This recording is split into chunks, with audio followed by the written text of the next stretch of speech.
Come to order. A quorum is present. The committee meets today pursuant to notice. Without objection, the chair may recess the committee at any point. Good morning to each of you. To our witnesses, good morning as well. Last Congress, the Committee on Education and Workforce conducted vital, rigorous oversight of the anti-Semitic violence that spiraled out of control on college campuses all over the United States after October 7th, 2023. Specifically, the committee focused on the weeks-long violent encampments that engulfed campuses across the country and whether universities were holding those involved accountable. Today's hearing marks the next phase of the committee's work, an effort to understand why this wave of anti-Semitism was able so easily to consume the nation's universities in the first place. The committee will be examining several factors that incite anti-Semitism on college campuses. First, we'll examine faculty and student groups. We've long expressed concern about the group Students for Justice in Palestine, but after October 7th, chapters of the faculty variant of this group, Faculty and Staff for Justice in Palestine, proliferated at universities across the United States. Over 100 new chapters have been established in an effort to bring anti-Semitism into the classrooms and lend institutional legitimacy to anti-Semitic actions. We'll examine faculty unions. Secondly, faculty unions have played a critical role fomenting anti-Semitism at universities under the guise of labor rights. As we'll see today, unions across the country encourage anti-Semitic activism through protests, demands, and workshops. Third, we'll look at Middle East Studies centers. Many such centers have become beachheads for faculty with extremist ties who seek to demonize Israel and the United States. We support the study of the Middle East and recognize that it is important for our national security. But we do not support promoting anti-Semitism and Islamism, a radical political ideology. Fourth, we'll examine foreign funding. Foreign funding can influence research priorities, faculty appointments, public statements, and events on campus. This is especially the case for U.S. universities with a separate campus abroad. We need greater transparency into foreign funding when it comes to higher education. The Deterrent Act, passed on a bipartisan basis through this committee and the House earlier this Congress, would achieve that goal. Finally, and more broadly, we'll be examining the diversity, equity, and inclusion policies universities use. The DEI ideology embraced by so many university bureaucrats categorizes Jews as white oppressors and therefore excuses or even justifies anti-Semitic harassment. The violence, fear, and alienation felt by Jewish students is at its core a result of administrators and their staff lacking the moral clarity to condemn and punish anti-Semitism that is creating a hostile environment for Jewish students on America's campuses. We've seen that in evidence at past hearings, sadly, to a great degree. Speech that is protected by the First Amendment can still contribute to a hostile environment, and universities are obligated to do something about it. Universities can choose to hire anti-Semitic faculty, welcome students with a history of anti-Semitism, accept certain foreign funding, and let the behavior of anti-Semitic unions go unchecked. But we will see today, they do so at their own risk. While I appreciated our discussions with the presidents and chancellors yesterday in my office, and I sincerely appreciated it, especially in light of the change in schedule that forced your changes in schedule as well. It is time for clear action on your campuses that can be quantified and can be exemplified to the watching world around. With that, I yield to the ranking member, my friend from Virginia, for an opening statement. Thank you, Mr. Chairman, and thank you to our witnesses for being with us today. And let me begin by acknowledging the seriousness of today's hearing topic. Combating anti-Semitism, like all forms of hatred and bigotry, must be a moral and civic priority. But I'd be remiss if I did not point out that this is our 9th hearing on anti-Semitism in 18 months. Also note that since this committee's first anti-Semitism hearing in December 2023, we've not held a single hearing addressing racism, xenophobia, sexism, Islamophobia, or other challenges affecting other student groups on American college campuses. And I've witnessed this committee's silence on the administration's wholesale attack on diversity, equity, and inclusion and accessibility, DEI initiatives designed to make campuses more welcoming to all groups. And if we're seriously to address anti-Semitism and other forms of hate on college campuses, the process we could best use would be the vigorous enforcement of Title VI of the Civil Rights Act, enforced by the Office of Civil Rights in the Department of Education. Yet this committee majority has said nothing about the wholesale firings attacking the Office of Civil Rights. And while the committee is engaged in holding its 9th hearing on anti-Semitism, critical issues affecting public education in this country and viability of institutions of higher education institutions have been ignored. For example, in the last 6 months, our administration has taken harmful steps in the area of education. Specifically, nearly 50% of the department's workforce have been proposed to be fired, thus threatening the key role of department plays in keeping our nation's schools running and our students access to safe, welcoming environments. And yesterday, the Supreme Court majority green-lighted this fatal blow by permitting the department to proceed with this planned firing of employees responsible for managing student loans, collecting data and student learning trends, and relevant to this hearing, enforcing the civil rights protections of students. And yesterday evening, President Trump announced on a social media platform that based on the Supreme Court decision that Secretary of Education should proceed with the dismantling of the Department of Education. And we're seeing the impact on this action. The department is requiring many of those with student loans to change to another loan program, but those students are unable to do it because of inadequate staff at the Department of Education. That's before more people are being fired. Now, the area this committee has not held a hearing on is the impact of stripping critical federal funding on the integrity of higher education institutions and their contributions to science, medicine, and global competition. This committee has also not examined how the recent enacted reconciliation law, or as Democrats call it, the big ugly bill, will impact student loan borrowers. This law will raise costs for students seeking higher education by forcing student loan borrowers into unaffordable repayment plans, eliminating resources to help struggling borrowers, pushing students into predatory private loan market by eliminating Graduate Plus loans, capping Parent Plus loans, and limiting Pell Grant access. Further, the law exposes students to predatory for-profit institutions by stopping the implementation of the 2023 Borrower Defense Regulation, which provides student loan relief for millions of borrowers defrauded by their schools, or the 2023 Closed School Discharge Regulation, which provides student loan relief for students whose institutions closed before they were able to complete their programs. Also on July 1st, with little warning and no justification, this administration announced it was pausing nearly $7 billion in education programs that the administration initially proposed to eliminate in next year's fiscal 2026 budget. Again, we have had no hearings to examine the effect of the threat of loss of funding on the following programs.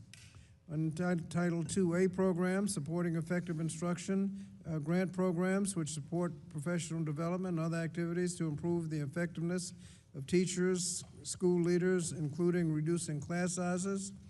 3A program, English language acquisition, which supports language instruction to help English language learners become proficient in English, the Student Support Academic Enrichment Grants, Title IV-A program, which provide flexible funding for school districts for a wide range of activities, including supporting STEM education, accelerating learning courses, college and career counseling, school-based mental health services, and improving school technology, among others. And another Title IV program, Title IV-B, the 21st Community Learning Centers, which support high-quality before and after-school programs focused on providing academic enrichment opportunities for students.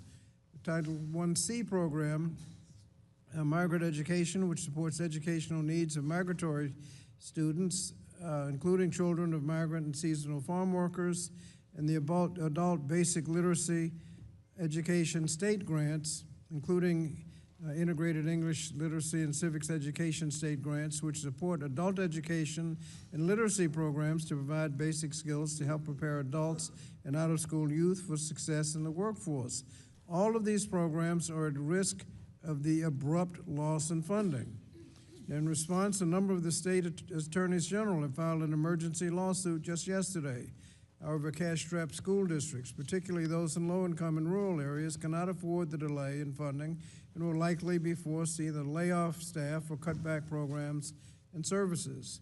Now, we should be having hearings hearings to support and strengthen our learning institutions. We should be insisting that the Department of Education not abdicate its responsibility to ensure that all students are afforded safe, quality, and equitable education, regardless of their race, gender, immigration status, socioeconomic status, religion, or disability status. We should call on the officials from the Office of Civil Rights at the Department of Education to testify and ensure that they are implementing their long-standing duties to investigate, monitor, and provide resources to victims of potential civil rights violations, and they are enforcing the laws that fight anti-Semitism.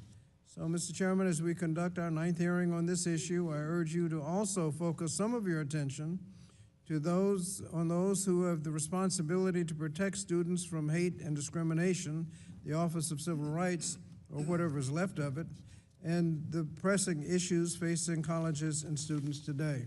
With that, Mr. Chairman, I yield back the balance of my time. I thank the gentleman.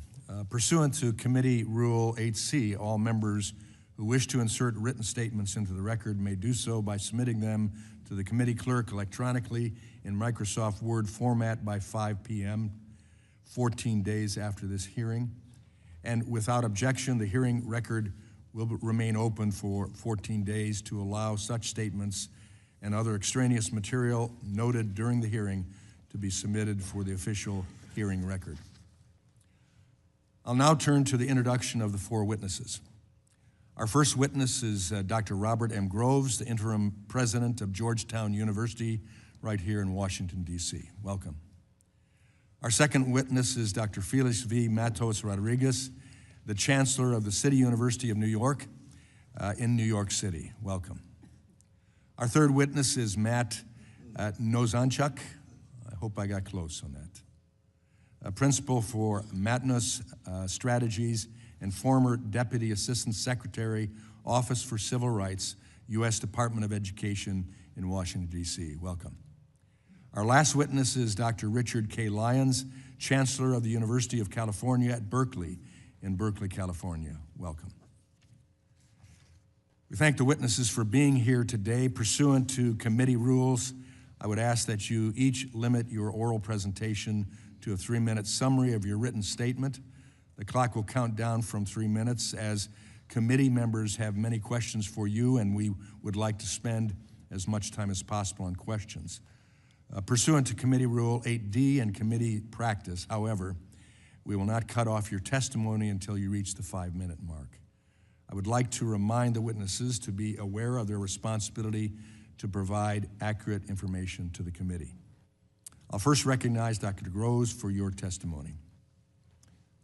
Chairman Wahlberg, Ranking Member Scott, members of the committee, since 1789, as the first Catholic and Jesuit U.S. university, Georgetown's religious beliefs have demanded the absence of anti-Semitism and other hatreds.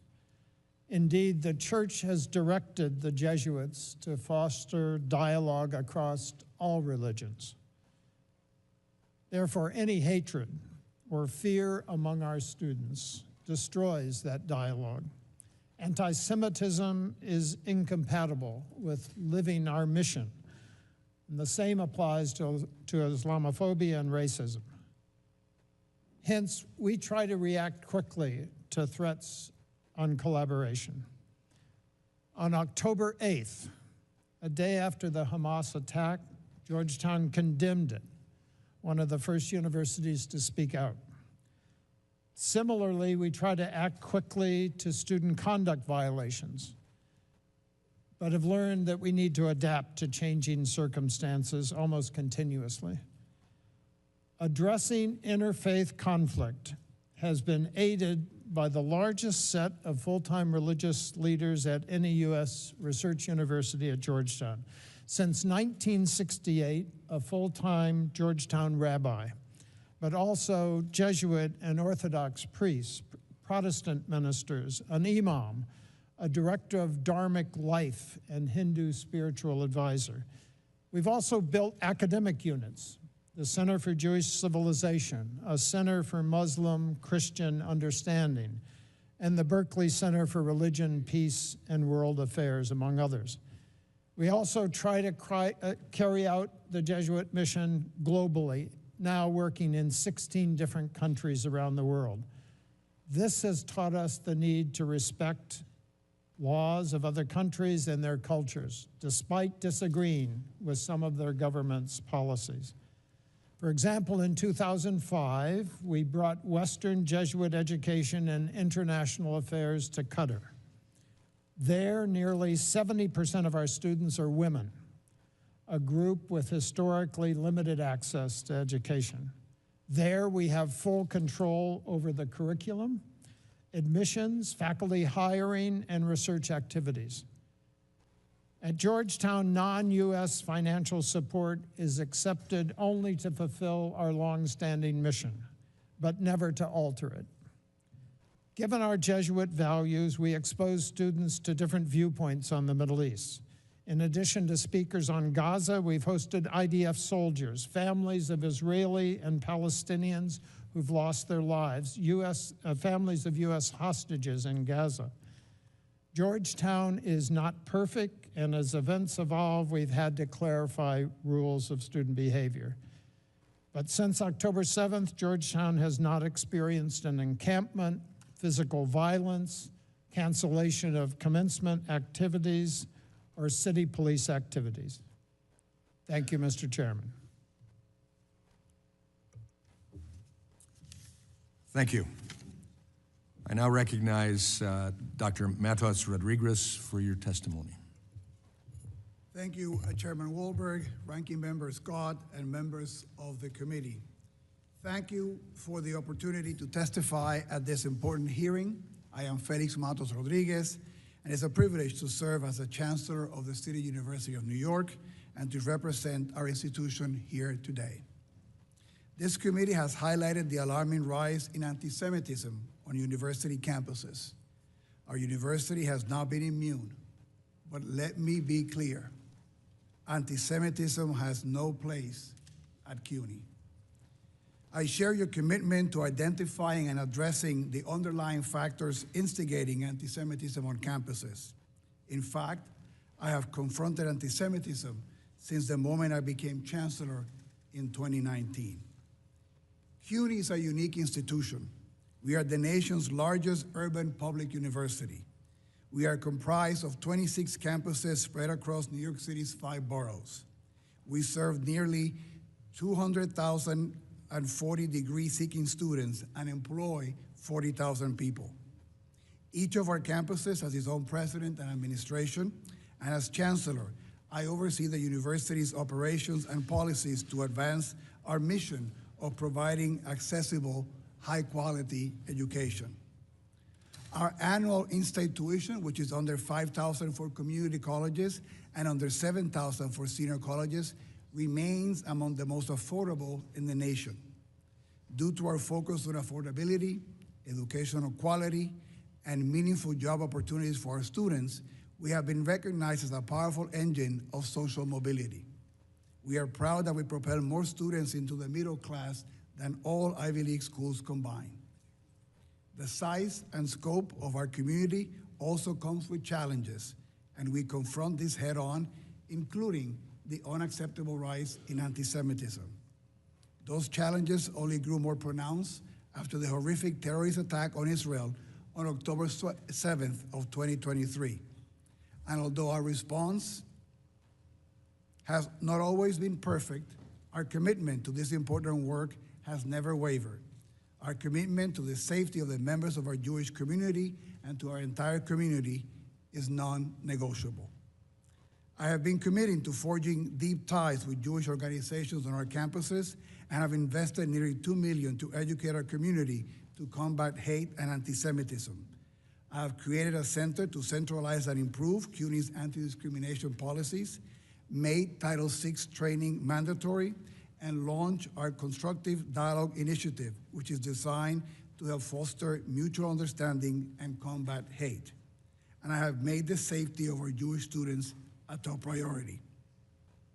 I would like to highlight one example that I think encapsulates the challenges that we face and how we have learned from them. In the spring of 2024, an encampment disrupted City College campus during our spring break. In response, I secured emergency funding for increased security personnel. We ended the encampment with the help of the New York City Police Department, but not before damage was done to campus property. We learned from that experience, and we now have a zero-tolerance policy against encampments. We've also hired more than 150 full-time security employees and contracted with an additional 250 security personnel. Our approach has shown results. This past spring, we applied our zero-tolerance policy and worked with CUNY Public Safety to prevent an encampment at City College. Our student safety is and must remain a top priority, and we're committed to constant vigilance against anti-Semitism. Although I am proud of the progress that we have made, I know that we must never rest until every student on our campus is safe, feels safe, and can fully participate in student life. I hope to discuss in greater detail today during today's hearing the many efforts we've undertaken to combat anti-Semitism on our campuses and address its root causes. Thank you, and I look forward to your questions.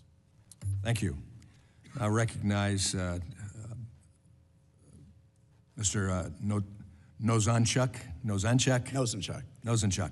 Simple to say it that way for your testimony. Good morning, Chairman Wahlberg and Ranking Member Scott. My name is Matt Nosanchuk. I'm a civil rights lawyer with a track record of fighting anti-Semitism in the Obama White House, at the Justice Department Civil Rights Division, and as a former Deputy Assistant Secretary in the Department of Education's Office for Civil Rights. I bring three key messages today. First, anti-Semitism in America and on campuses is real. Responding to it demands actions that are tailored to universities, properly implemented, and adequately resourced. Second, this administration's approach is contradictory and counterproductive. It includes the broad anti-democratic crackdown on foreign students, slashing funds for universities, disregarding the Title VI process, and gutting the office mandated to enforce the law while claiming to champion the fight against anti-Semitism. Third, Congress must fulfill its core responsibilities, meaningful oversight and adequate resources for effective solutions, not political theater that inflames campus climate and ultimately harms the students it claims to protect. My written testimony describes the unacceptable discrimination Jewish students face: social ostracism, verbal harassment, sometimes physical violence. In the classroom, faculty have targeted Jewish students who've responded by dropping classes, concealing their identity, or retreating from campus life.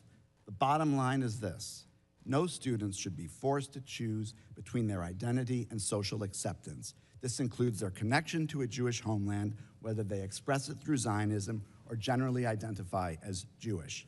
When these problems persist, it's natural to demand forceful solutions and accountability. We have robust tools under Title VI. The most effective investigations, OCR launched an unprecedented number following October 7th, result in detailed, monitored resolution agreements obligating schools to take verifiable action. They include, for example, climate surveys, mandatory training, and ensuring all complaints get addressed promptly and effectively.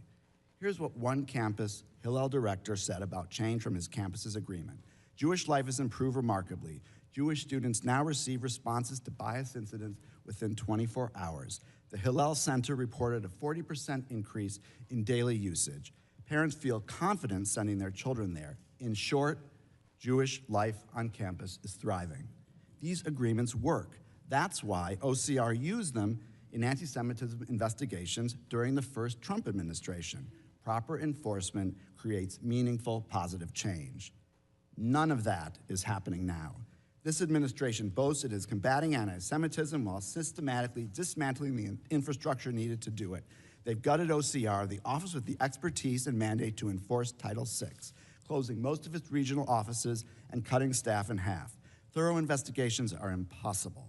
OCR dismissed over 3,400 complaints in just 3 months, an unprecedented number suggesting students in harm's way are being ignored. The administration relies on press reports rather than actual complaints from harmed students, sending ultimatums styled as notices of violation, riddled with inaccuracies and political hyperbole. The current approach reminds me of the Wizard of Oz, projecting an intimidating, demanding, and illusory image of action. But here, the man behind the curtain cancels funds for civil rights enforcement and cancer research. Fighting anti-Semitism is actually the camel's nose under the tent for ideological assaults on universities that have undertaken extensive efforts to address the problem. Even the Wall Street Journal editorialized that the administration is overstepping its authority by imposing sweeping conditions on funds that weren't spelled out by Congress and shooting first and investigating later. An administration committed to strengthening enforcement against anti-Semitism invests in responsible offices and critical personnel. It doesn't shutter agencies and fire staff. Many leading Jewish community voices and a majority of American Jews reject the false choice between confronting anti-Semitism and upholding democracy. Our safety as Jews has always been tied to the rule of law and protection of rights for all. Anti-democratic actions taken in our name don't make Jews safer, they make us targets. Harming universities makes everyone less safe, including Jews. Congress has a choice: continue down this destructive path, gutting enforcement capacity Congress created and funded, or return to evidence-based solutions. Restore regional offices and OCR funding to at least $200 million. Rehire experienced staff who know how to investigate cases. Every day we delay, Jewish students hurt unnecessarily, but every day offers an opportunity to choose effective action over ideological assaults. Support, don't weaken the institutions charged with protecting students. Thank you. I look forward to taking your questions. Thank you. I recognize now Dr. Lyons for your testimony. Good morning, Chairman Wahlberg, Ranking Member Scott, and members of the committee. I'm Rich Lyons, and I just finished my first year as Chancellor of UC Berkeley. Thank you for inviting me to discuss Berkeley's efforts to combat anti-Semitism and support our Jewish community. Berkeley unequivocally condemns anti-Semitism. Our commitment to our Jewish students, colleagues, and community is unwavering. Since well before the horrific terrorist attacks of October 7th, Berkeley has been partnering with our Jewish community to combat anti-Semitism and foster a vibrant Jewish life. I am the first to say we have more work to do. Berkeley, like our nation, has not been immune to the disturbing rise in anti-Semitism. And as a public university, we have a solemn obligation to protect our community from discrimination and harassment while also upholding the First Amendment right to free speech. After a year as Chancellor, I can confidently say that Berkeley is committed to meeting this challenge. We have adopted new initiatives these are designed to curb anti-Semitism by confronting the rise in hate directly. I work in close collaboration with my Chancellor's Advisory Committee on Jewish Life, with the Berkeley Center for Jewish Studies, and our pioneering anti-Semitism education initiative. These programs help us recognize and confront anti-Semitism, support the Jewish community, and navigate the complexity of lawful protest versus harassment. We recently instituted new anti-Semitism training for all incoming students. And we continue to invest in new security and safety measures to strengthen compliance with campus rules. These are just some of our new initiatives. We continue to work with our Jewish community to respond to the ignorance at the heart of this deplorable hatred. I'm proud of Berkeley's long history and vital contributions to our nation's success. Our mission requires that we strive for a campus where all people feel safe and respected. That same mission enables our research to advance the health and well-being and security of the American people. That mission allows Berkeley to lift more students further up the economic ladder than any other university. Our undergraduates create more funded new businesses than any other university in this country. As a public institution, Berkeley has a solemn obligation to protect the quintessential American value of free speech. This obligation does not prevent us, let me repeat, does not prevent us from confronting harassment and discrimination in all its forms, including anti-Semitism. I look forward to answering any questions you may have. Thank you. Thank you to each of our witnesses. Under Committee Rule 9, we will now question witnesses under the 5-minute rule. I'll recognize myself for 5 minutes. Let me ask the college and university leaders this first question. I'd like you to define Semitism, or define anti-Semitism as understood by, in your case, Dr. Groves, Georgetown University in all its campuses. Thank you. We define anti-Semitism as hatred of the Jewish people and all of the behaviors that might be connected with such hatred. Thank you. Dr. Matos Rodríguez. Yes, thank you. What is CUNY's definition?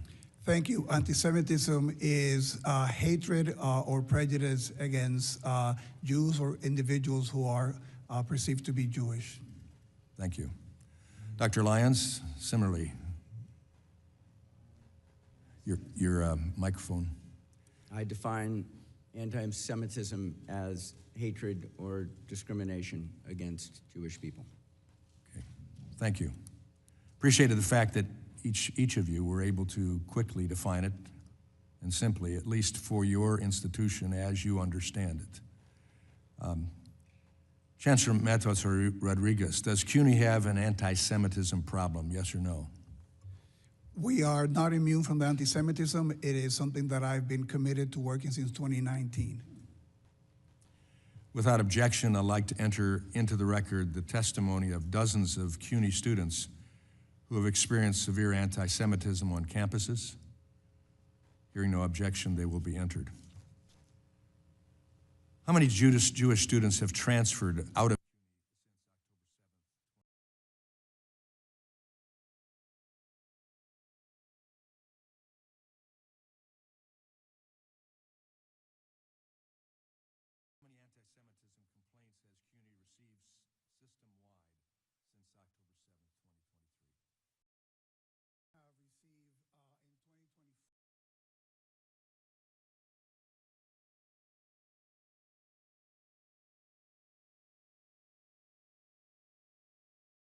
students has CUNY suspended or expelled for anti-Semitic conduct since October 7th, 2023?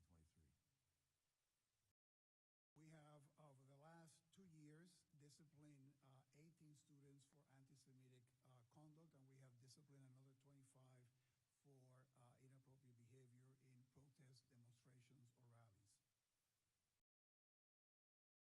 Chancellor, you have referred to the IHRA definition of anti-Semitism as a vital resource. Does that mean university officials are employing this definition to determine what constitutes anti-Semitism across the CUNY system? Thank you for your question, and that is correct. And we've added in our training for all the individuals who participate in the investigations on our campuses, the ones who were hired in this year received new training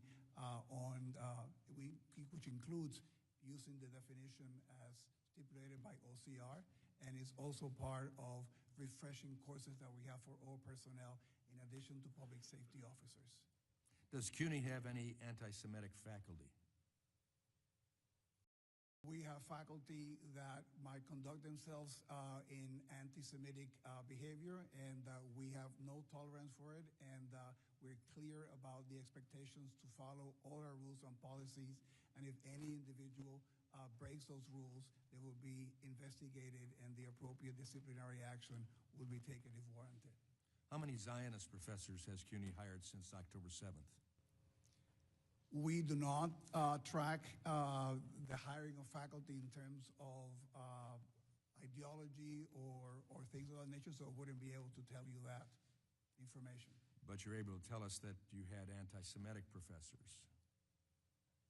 Well, that is based on some of the disciplining and behavior that we had in some of the campuses. So, without objection, I'd like to enter in the record a complaint filed by Hunter College Jewish Studies Chair Leah Garrett against CUNY alleging a hostile workplace environment.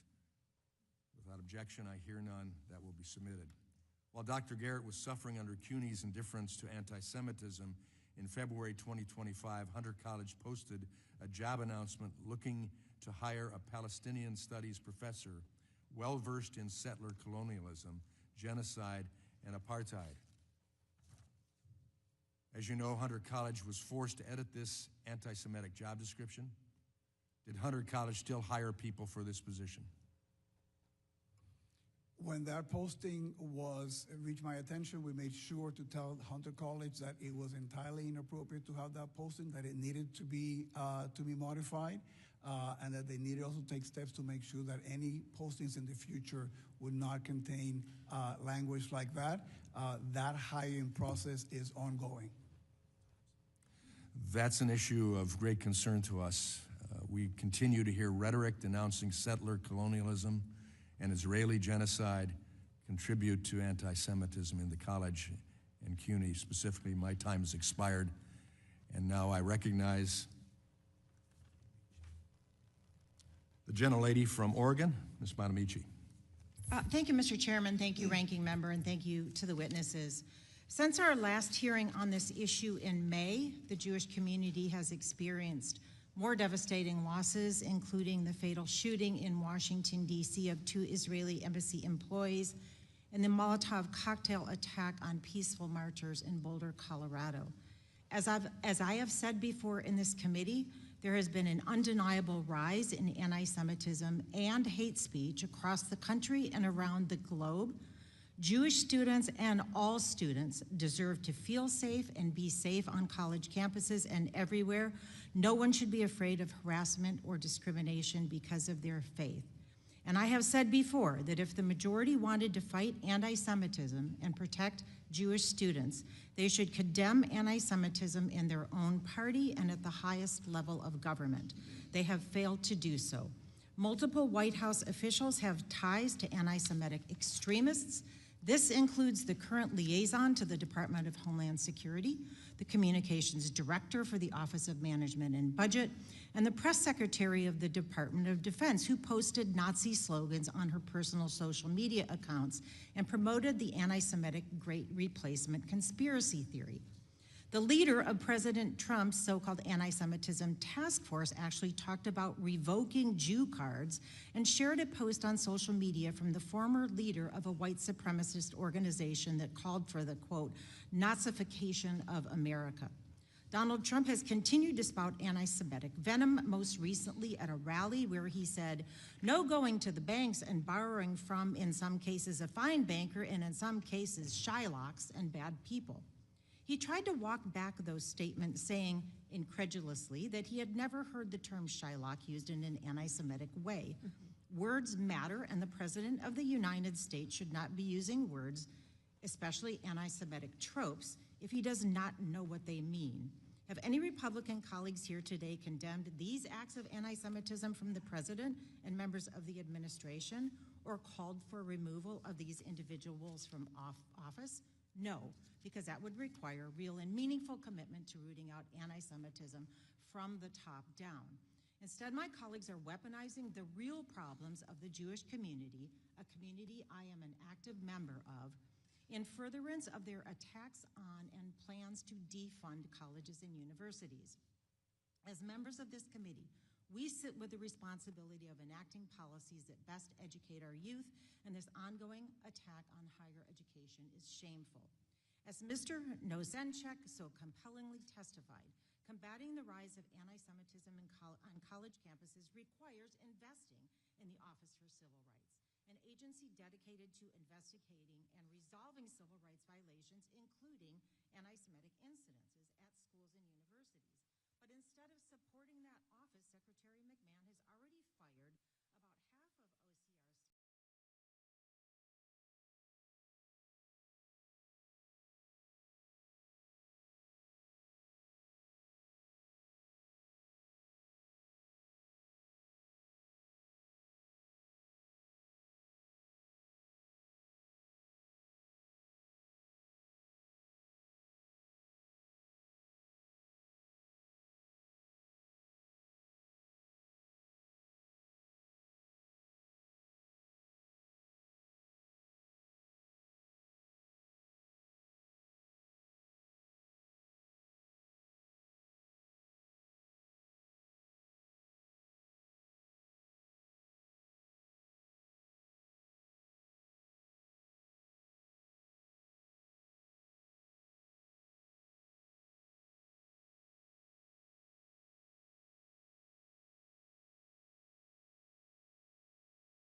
Additionally, instead of giving OCR the staff and resources they need to do the fact-based Title VI investigation, the Trump administration has actually withheld hundreds of millions of dollars from colleges and universities, apparently to punish for them rather than address anti-Semitism.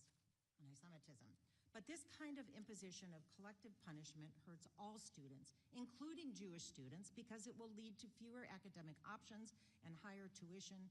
I wonder if that isn't the point. As I have said before and will continue to repeat, I am a member of the Congressional Jewish Caucus. I am a mother who raised her children in a Jewish home. I'm an active member of my synagogue. I am extremely disappointed in the majority for exploiting my community's legitimate fears and concerns as they advance discriminatory, regressive, unconstitutional, and harmful policy. Jewish Americans and the American people deserve better. I yield back. Gentlelady's time has expired. Now recognize the Chairwoman Emeritus of this committee, Representative Fox. Thank you very much, Mr. Chairman, and I thank our witnesses for being here today. And I will ask you, when it's appropriate, I'd like a yes or no answer. Dr. Matos Rodríguez, CUNY's Faculty and Staff Union, the Professional Staff Congress, or PSC, has passed multiple resolutions that support the anti-Semitic BDS movement. Do you support forcing Jewish faculty and staff to be represented by a union that endorses BDS? Yes or no? Thank you. I have repudiated BDS and have said that there's no place for BDS at the City University of New York. So you didn't give me an answer, yes or no. So I have to assume it's no. Yes, excuse me. In 2021, the EEOC substantiated a claim by a Jewish CUNY professor that the PSC discriminated against him and other Jewish professors because of their religion.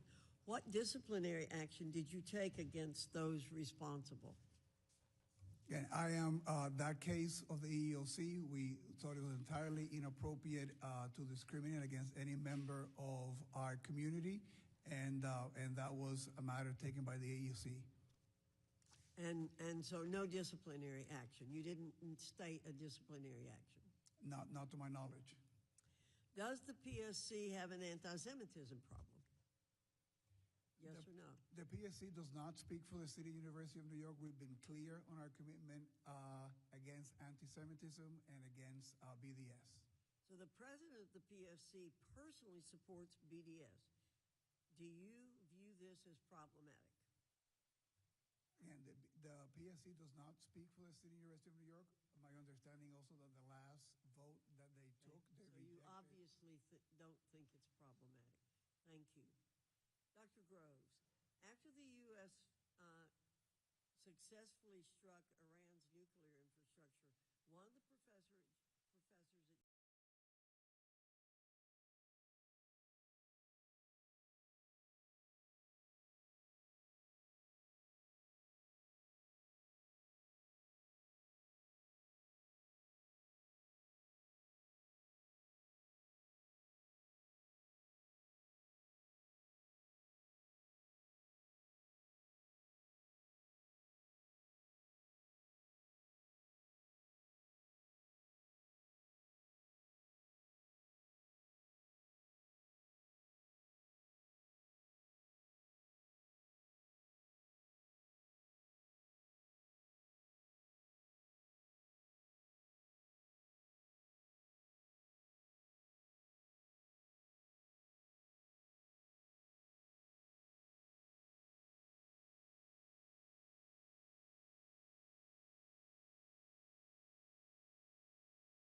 come to my attention, and I want to see if you're aware of it. Are you aware that in 2024, flyers designed to mimic eviction notices were placed on Jewish students' dormitory doors on your campus, falsely accusing Israel of genocide and ethnic cleansing? I am aware of that. This was during move-in weekend for our new students. We acted on that immediately, removed the eviction notices with a assembly of staff around, identified the perpetrator of this, and discipline was done for him. Very good. So obviously this violates the Georgetown policy. This was abhorrent. And for the students who saw this and were hurt by this, we apologize as a university. This is intolerable at Georgetown. We cannot have this sort of behavior. Well, thank you for taking that action, and thank you for taking the disciplinary action. Incredibly important. Dr. Groves, does Georgetown employ any anti-Semitic faculty members or fellows? We have faculty that have the range of opinions on every issue facing humankind. We police carefully the behavior of our faculty in the classroom and their research activities. They are free, as all residents of the United States, to have speech in the public domain. And yeah, I wanted to point out one in particular, one to start with anyone, Imad Shaheen, a senior fellow at Georgetown Center for Muslim-Christian Understanding, which I find interesting, Muslim-Christian Understanding, and he applauded the terrorist attack on October 7th, stating it would, quote, bring about this change that we long for. Does Shaheen's description of the October 7th terrorist attack, the quote, change that we long for, end quote, violate your university's harassment and discrimination policies? That was an abhorrent tweet that was sent out. That is not the Georgetown policy. What we do in cases like that is to assure that the student welfare and the welfare of the GU community is protected through events like that. So the protection, did that include disciplinary action or an investigation into Imad Shaheen for his statement? We have, I can't cite that particular case, but I can assure you, Congressman, that we have dismissed faculty for anti-Semitic behavior on social media in the classroom, and also dismissed staff for the same behavior. Well, there's another one in a social media post. The associate director of the Bridge Initiative of Georgetown, Mubashra Tazamal, reposted a statement that said, Israel has been recreating Auschwitz in Gaza for 2 years. Do you believe it's appropriate for a Georgetown-affiliated scholar to publicly endorse a statement comparing Israel actions in Gaza to the evil of Auschwitz? No, I reject those kinds of statements. That's not the policy of Georgetown, and I want everyone to know that to the extent that hurt Jewish students, Jewish faculty, Jewish staff at Georgetown, I apologize for that. But that's behavior covered under the First Amendment on social media that we don't intervene on. What we do intervene on quickly is behavior that affects our students in the classroom and research-related activities that involve students. So there's, so this individual didn't face any disciplinary action or consequences? Not to my knowledge. Yeah, in a director position, no less. Dr. Rose, what message do you think the university's inaction sends to Jewish students on your campus? You know, we have a variety of ways to stay in touch with our Jewish community. Our Jewish Life office is a wonderful resource. We meet with our rabbi. We meet with Jewish students. We meet with Jewish faculty to keep a sense of the pulse of the culture. Dr. Rose, I appreciate it. My time is almost gone. If I may, just one more question. When hiring faculty, does Georgetown currently have a vetting process that includes screening for anti-Semitic content and a candidate's public record? Not at this time, Congressman. Thank you. Thank the gentleman. Time has expired, and now recognize the gentlelady from North Carolina, Ms. Adams. Thank you, Mr. Chairman, and thank you to the witnesses for being here today. Let me start with something that shouldn't need to be said, but it must be said clearly. Anti-Semitism is real, it's rising, and it has no place on our campuses. We have a responsibility to make sure that every student, Jewish, Muslim, black, brown, or otherwise, feels safe and respected where they live and where they learn. And that means calling out hate when we see it. It also means upholding the civil rights protections that have long protected our students from discrimination. Now, I spent over 40 years as a professor, and what I know is this. Classrooms are where we ask questions, where we challenge each other, and yes, sometimes where we disagree. But I'm concerned about what I see happening here. Because instead of solving a problem, we're watching some try to use anti-Semitism as a reason to go after higher education. I've heard it in this committee that DEI is to blame, that foreign scholars are a threat, that faculty ought to be punished for their views. But I'll tell you, we don't need political scorecards. We need real solutions, and that means following the law. It means fully funding the Office of Civil Rights, not hollowing it out. And let's not forget, as we sit here today, holding this hearing, the Department of Education is withholding more than $6 billion in congressionally mandated funding from our K-12 schools. That's money for students, for teachers, after-school programs, and for communities already stretched thin. So my question, Chancellor Lyons, thank you for being here. Your institution has a long history with student protests, some of it deeply troubling, and some of it a reflection of the moment that we're in. But I want to ask you something else. How does your institution protect academic freedom while also keeping students safe? And what does it say about your values when those freedoms are tested?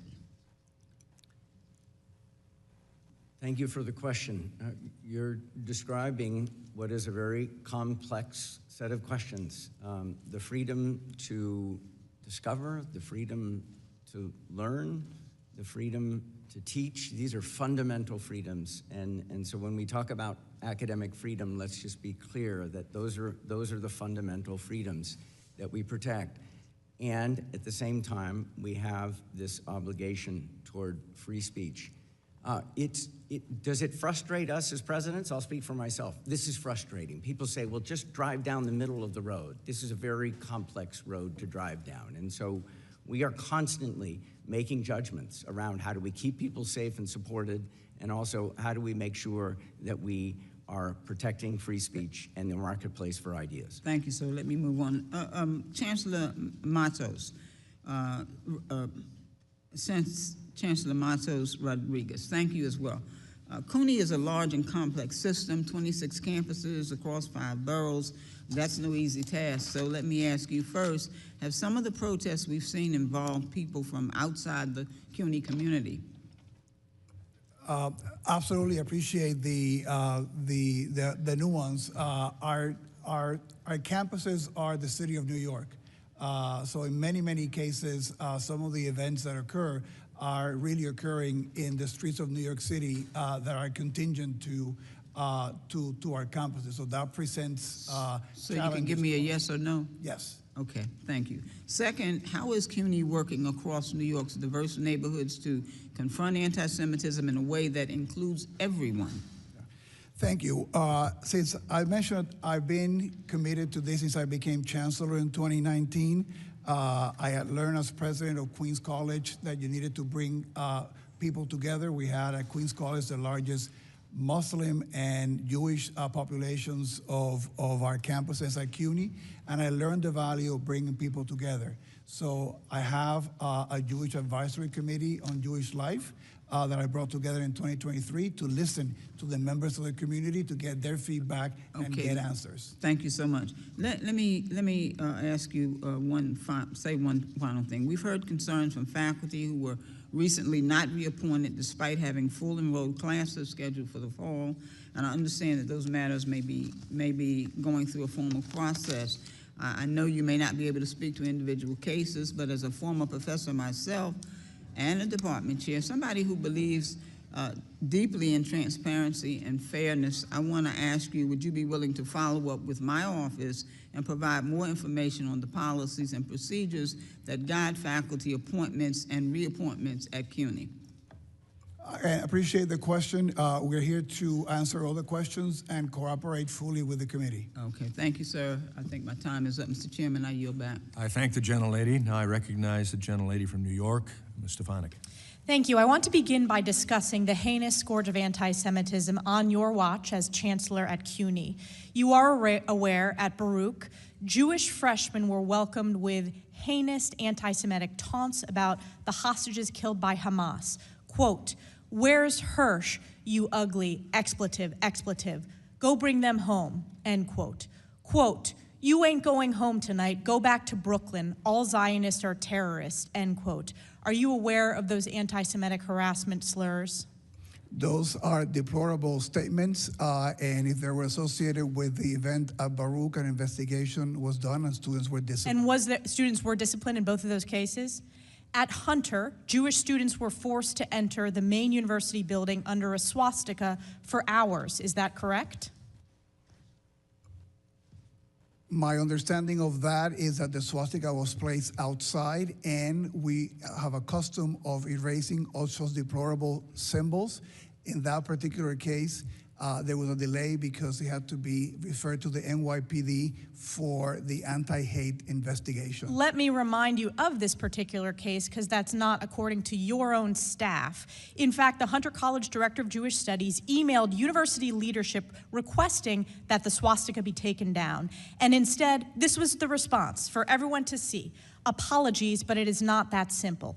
Is that the position of CUNY? It is entirely unacceptable that. And was this administrator disciplined who emailed? Again, in that particular case, we were working with the New No, York City Police was this Department. administrator disciplined for sending this response?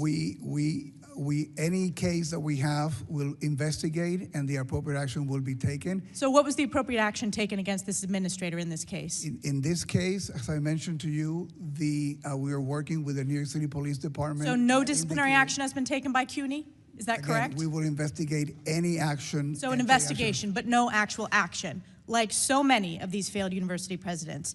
But it's not just this case. You talked about how you focused on this since 2019. But let me remind you, in 2021, you hired Abdi Allah as CUNY's Chief Diversity Officer, and this role includes overseeing anti-Semitism complaints and initiatives. Were you aware at that time that this senior administrator you hired was previously employed by CARE, parliamentary inquiry? the Council on American-Islamic Relations? Gentlelady will suspend. My time, can what you is hold the time? It was 2:25. We'll hold the time.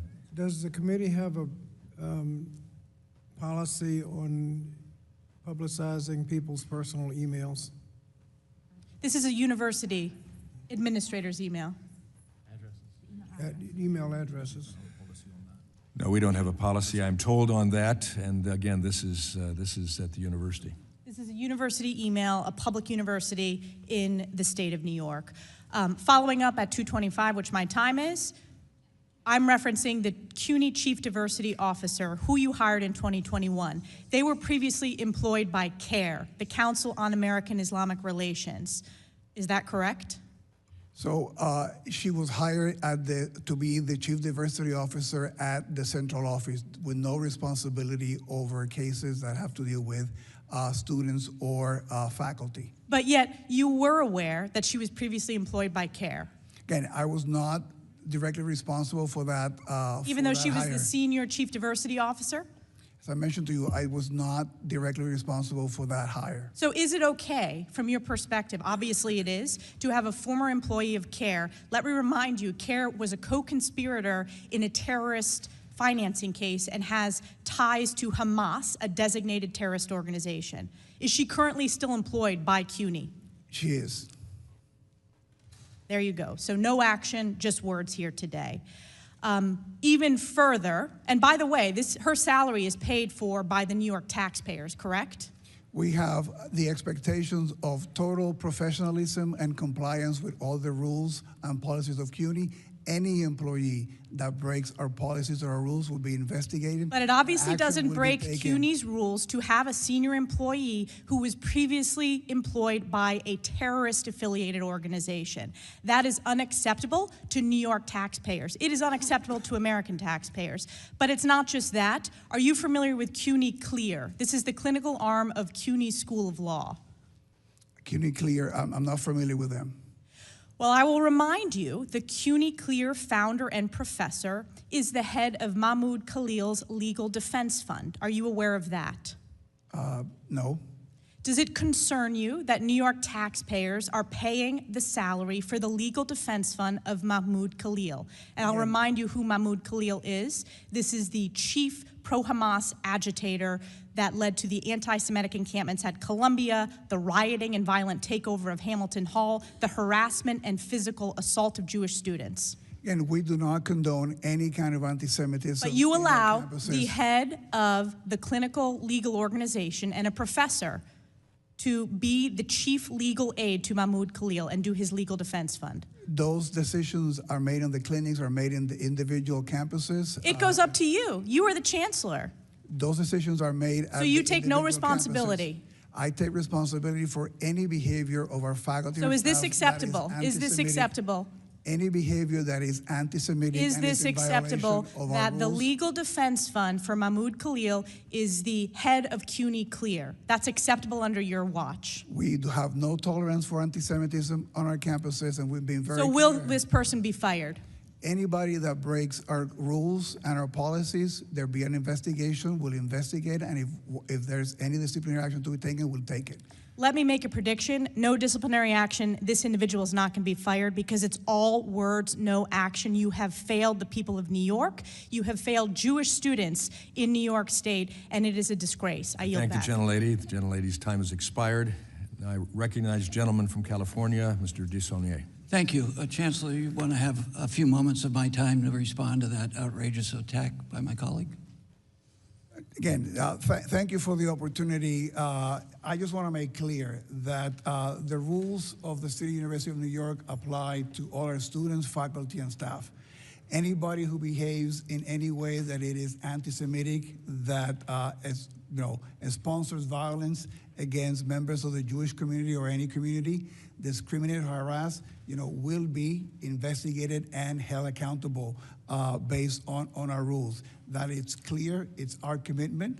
I have been engaged in fighting anti-Semitism as Chancellor since I became the Chancellor in 2019. Have been working very closely with many of our Jewish stakeholder organizations, led a delegation of presidents and deans to Israel back in 2019 to encourage our ties with universities in Israel and cultural institutions and artistic institutions in Israel. We have made very clear our time and place and manner policies on our campuses to make sure that individuals can exercise their right. Thank you, Chancellor. Appreciate it. I want to save a little bit of my time, but I appreciate it. Mr. Chairman, I ask unanimous consent to enter into the record a letter from Jewish faculty at the University of California supporting the actions of the administration against anti-Semitism. Without objection and hearing none, it will be entered. Thank you. I want to thank all the witnesses here. Dr. Rose, I want to start with you as a proud alumni of a Jesuit education where they taught us to service to others and lifelong learning. So thank you for your presentation. And you have an example of that Jesuit education with former member Moran, who's a proud graduate like myself of the College of the Holy Cross sitting behind you. Chancellor Lyons, it's always delightful to see you. I don't have the honor of representing the campus itself, but I like to say that I can look down on your campus from Grizzly Peak on my side of the district. I want to, first of all, mention that you are from the Haas School of Business, one of the best business schools in the country, hardly a hotbed of anything but excellence. So you as the dean of that school, it's sort of the stereotypes that we get into. It's a very big school with a lot of great programs. It's also can be proud of the fact that out of the University of California, Berkeley, there have been 59 Nobel laureates between alumni and faculty. I would also add, as a friend of the current rugby coach, it's also the home of 29 rugby championships. But could you talk about some of the things you've already mentioned that you've done, elaborate to any degree you'd like, about your involvement and your predecessors in trying to balance the First Amendment rights as a public university, the best public university in the country and arguably the best in the world, against hate and violence and anti-Semitism, which is no small feat? Well, thank you. I think a place to start is around what are so-called time, place, and manner rules. We encourage the expression of free speech on the Berkeley campus. That's an important part of a vibrant campus. It's an important part of a vibrant society.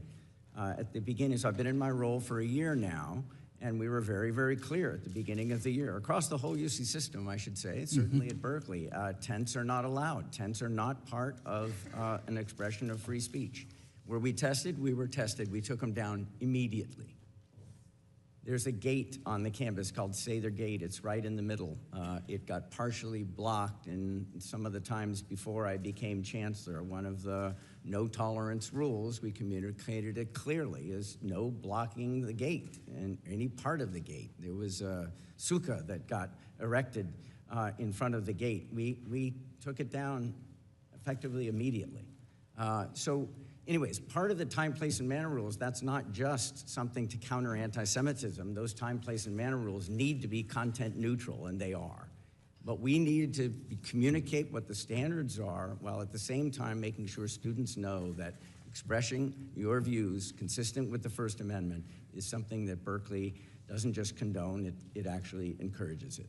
And consistent with a letter from the faculty that I am submitting, how have the various communities responded to that? Well, thank you. I'm particularly heartened by that faculty letter. They did not need to do that. There were over 80 of them. These are our Jewish faculty who are saying, not that Berkeley is perfect. As I said in my opening statement, we have some getting better to do, and we're going to do it. But the idea that we made a lot of progress over the last year, and they are with us and with me, is heartening, and they like what they say. We've made a lot of changes, not just around time, place, and manner. We're connecting with the Jewish community and Jewish leadership in new ways. We have changed our education and training initiatives.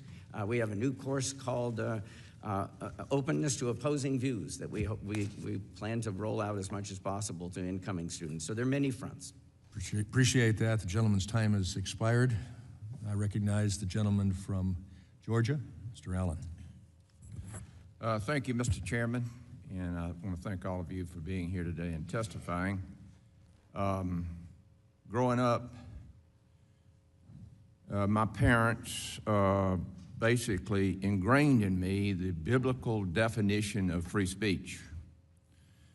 And that was, my mother always said, if you can't say something nice about somebody or your country, don't say anything at all. AI says, in a biblical context, free speech is not an absolute, unrestricted right. Instead, it is a freedom that comes with responsibilities and limitations. While the Bible emphasizes the importance of speaking truth and building others up, it also highlights the need for restraint, graciousness, and love in communication. Wouldn't this place be a better place if we could all behave like that? Isn't that amazing? So, I got to ask some hard questions. Dr. Groves, are you familiar with Francesca Albanese? Yes, I am. In 2014, Albanese wrote America and Europe, one of them subjugated by the Jewish lobby and the other by the sense of guilt about the Holocaust. When did Georgetown bring Albanese on as an affiliated scholar? I think she came in 2015, roughly, but she only gave a few lectures. She is not on the payroll of Georgetown. and never was, Congressman. Was Georgetown aware of Albanese's anti-Semitic statements at that time? Not to my knowledge. That's the first I've heard of that statement. In the decades since, Albanese has continued to endorse terrorism and spread anti-Semitism. In that time, did Georgetown consider terminating its relationship with Albanese? I don't know the answer to that. Happy to follow up on whether that was a consideration, but she is not at Georgetown. She is not on the payroll, and she's not present on campus. Last week, the Trump administration sanctioned Albanese over her long track record of supporting terrorism and perpetrating anti-Semitism. Is Albanese still an affiliated scholar of Georgetown? She's still listed as an affiliate, but she's not present on campus nor participating in the center. And let me tell you the problem we have here is, like I said, the way I was brought up, you have accountability, okay? In other words, you got to have guardrails. And if you get outside of those guardrails, you do something about it. You don't let this stuff linger on because it just rots. And that's the problem we all, I think, have up here is, for crying out loud, you got to get rid of these people that are perpetrating this hate.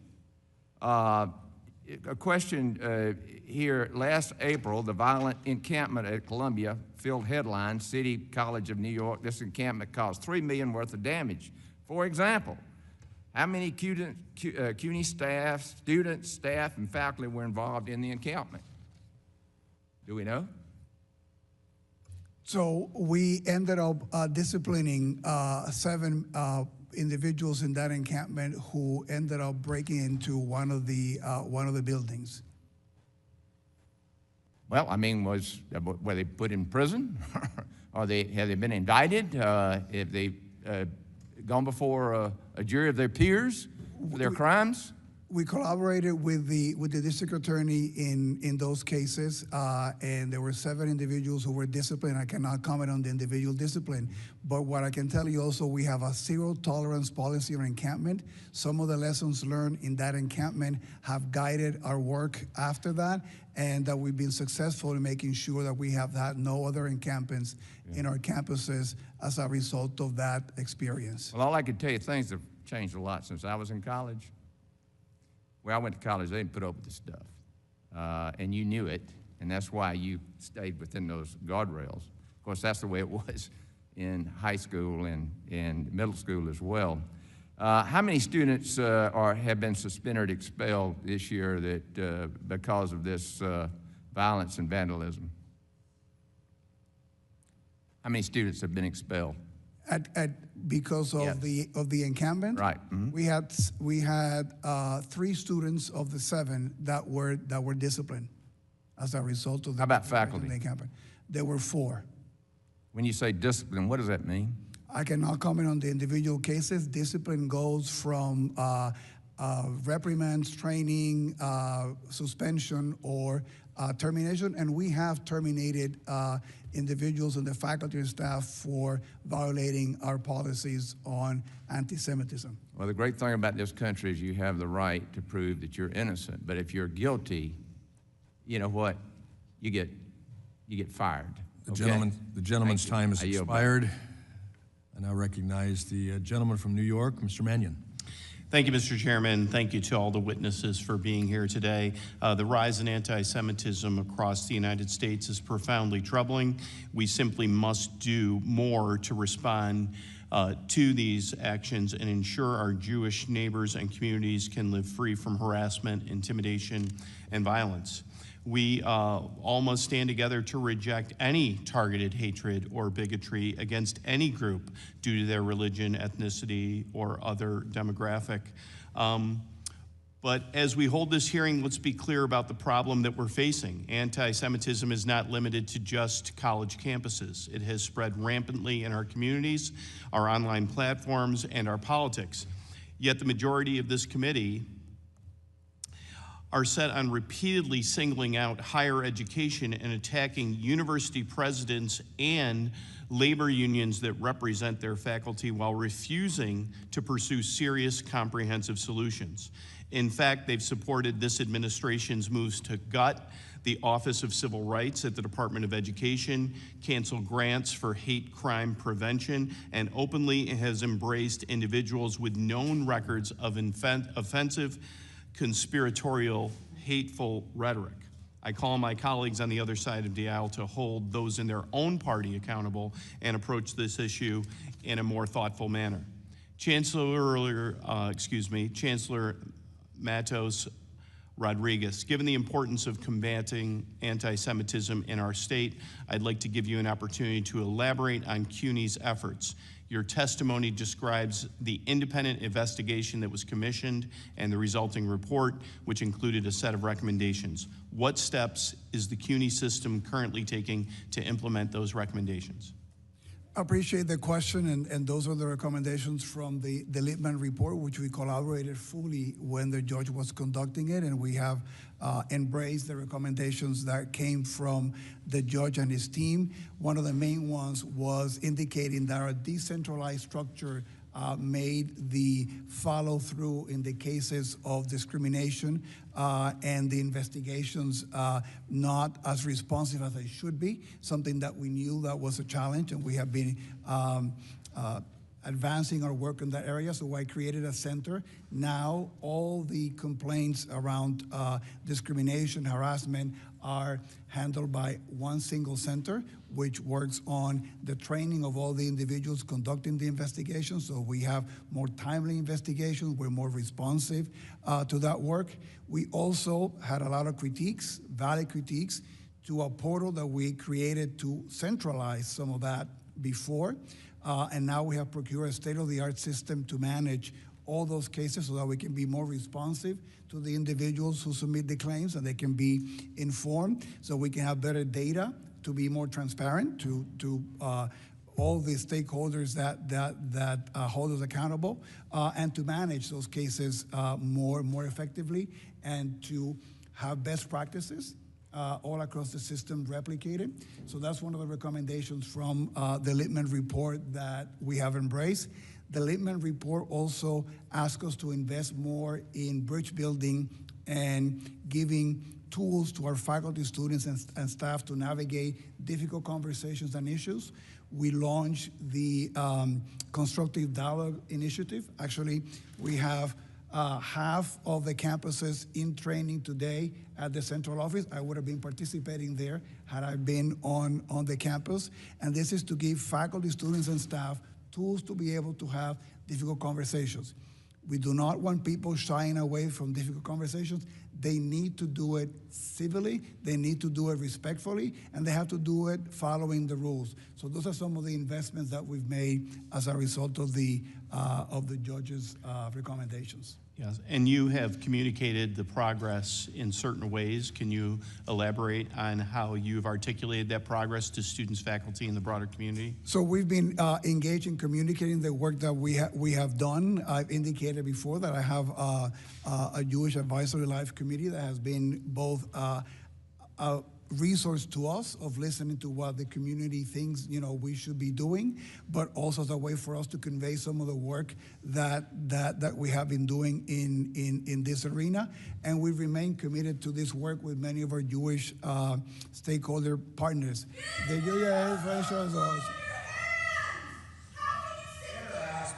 Suspend the lady.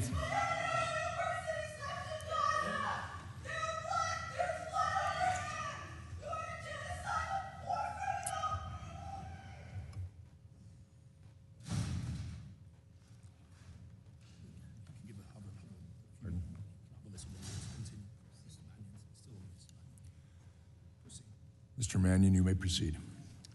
Thank you. Chancellor, go ahead.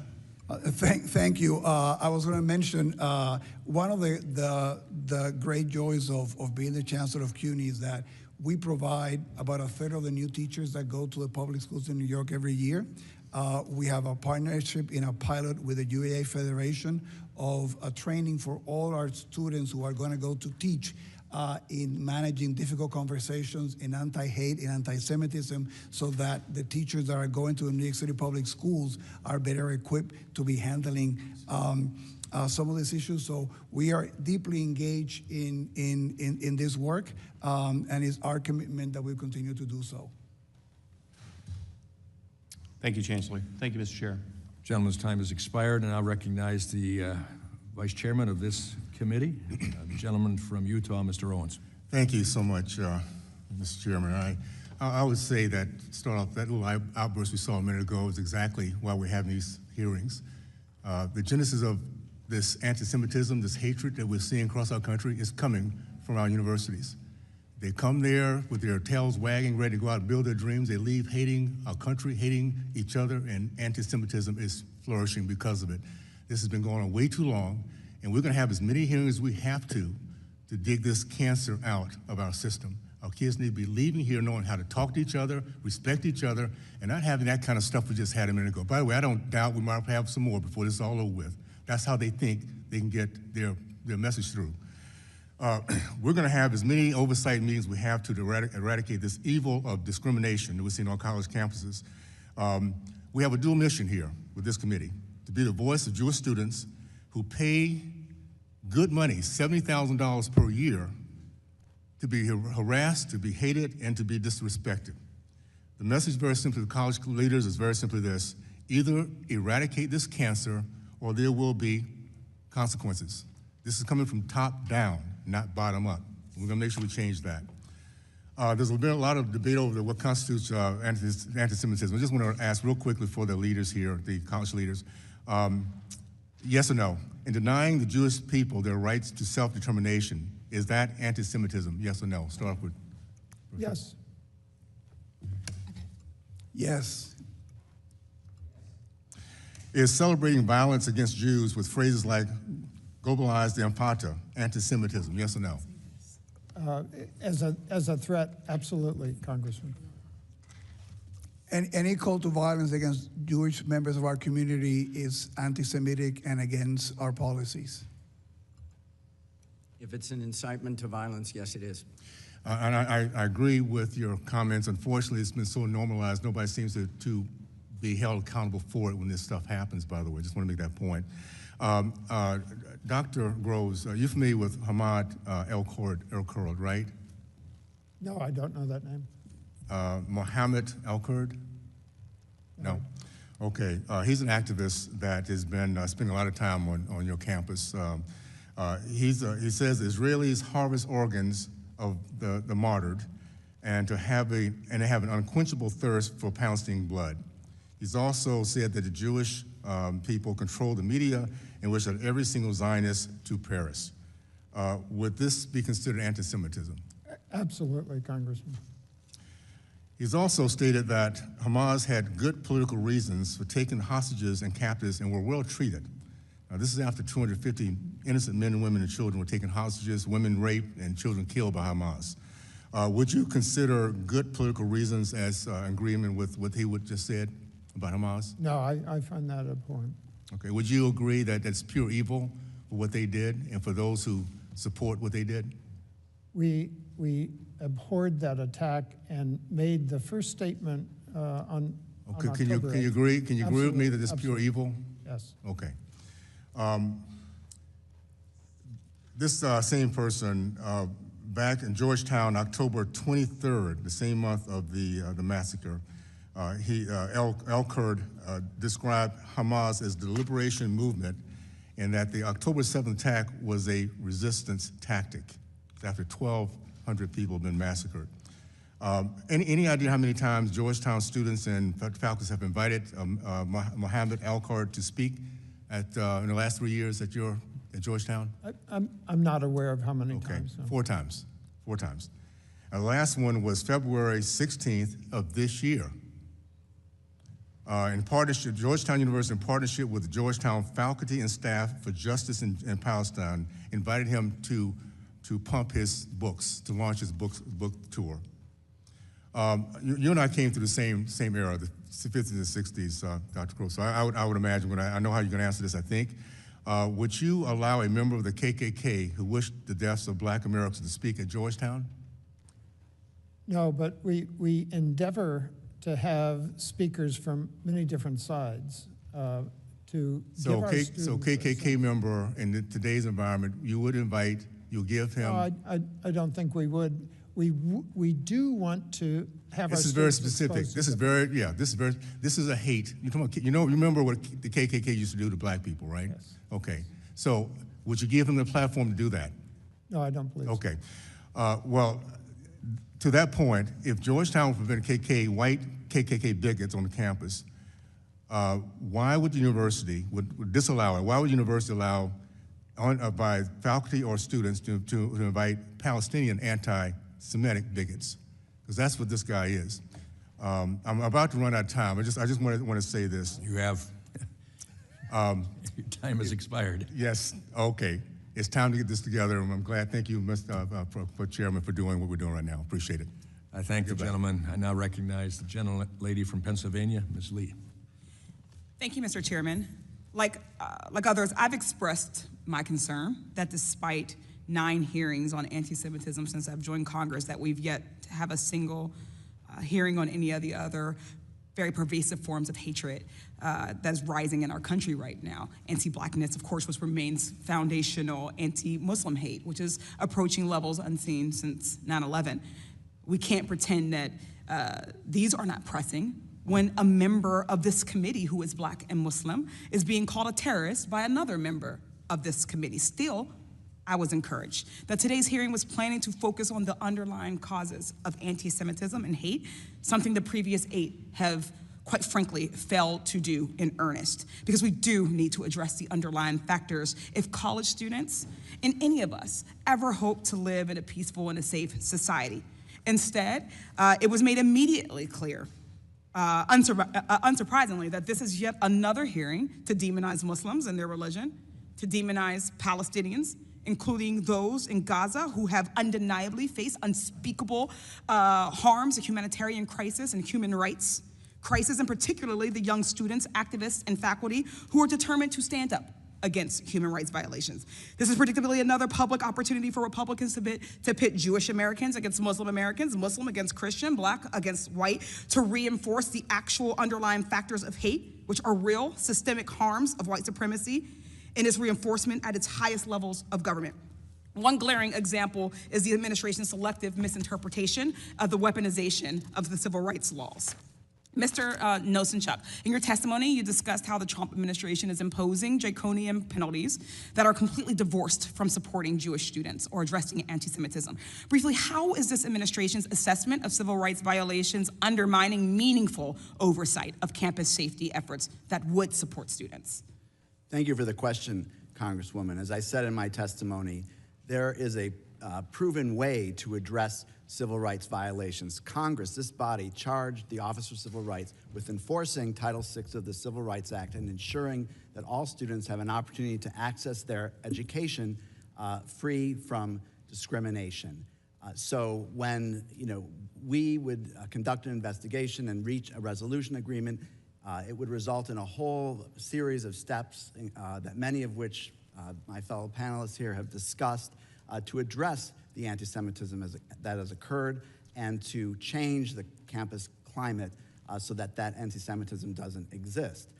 In addition, when investigations are conducted, it's not like there's only one type of discrimination that's occurring. Often, when an investigation is conducted and there's evidence of, say, anti-black discrimination, we might also have found evidence of anti-Semitic discrimination and expanded the investigation to encompass that. We had that flexibility. Imposing a $900 million penalty on a university is not going to prompt university presidents sitting here to think about how they're going to address anti-Semitism. They're going to think about how are they going to fill this huge hole in their budget that's just been created by a penalty that has nothing to do with the discriminatory conduct that has actually occurred. Thank you. I mean, and I want to also be clear, that we don't allow ourselves to be lost in rhetoric. This administration's attack on colleges isn't just about campus safety. I argue it's not about it at all. It's about suppressing education. The point of college, we've talked about, is for students to expand their worldviews, develop critical thinking skills, make them less susceptible to disinformation, and navigate how to stand up for what's right and important to them. against things that they disagree with, which might include authoritarianism. That's why this administration is doing everything and beyond in its power to dismantle higher education, censor dissent, freezing funding, forcing university presidents to resign, threatening to remove accreditation, banning entire offices and departments and revoking students' visas, disappearing students, eroding student loan programs, gutting civil rights resources, and of course, as it was mentioned at the outset of this hearing, putting an end to diversity, equity, and inclusion and accessibility, the boogeyman of MAGA Republicans who are determined to sow hate and division instead of equity and inclusion. But at the same time as their crusade against diversity, the Trump administration and Republicans have said that colleges must hire more conservative faculty to increase viewpoint diversity on campuses while calling for disciplinary action against professors who believe they disagree with. Really very quickly, Mr. Nosanchuk, do you think it's appropriate for colleges to make hiring disciplinary decisions based on pressure from whatever party happens to be in Congress or in charge? Just a yes or no? No. Thank you. These attacks on colleges are not solving the real problem. So make mistakes. This is yet another opportunity to exploit legitimate concerns of anti-Semitism on college campuses to further their attacks on the institutions of learning. I think that it's incredibly clear hearing the opening testimonies and statements and the testimony that we will continue to hear throughout the day. I hope that you will consider that. Thank you, and I yield back. I thank the gentlelady. Now I recognize the gentleman from California, Mr. Kiley. Good morning, Chancellor Lyons. Thanks very much for being here. I want to say from the outset, I know you've only been Chancellor for a year, so I just want to ask a few questions, not for the purpose of assigning blame, but for getting a better understanding of the expectations that members of the Berkeley community can have going forward.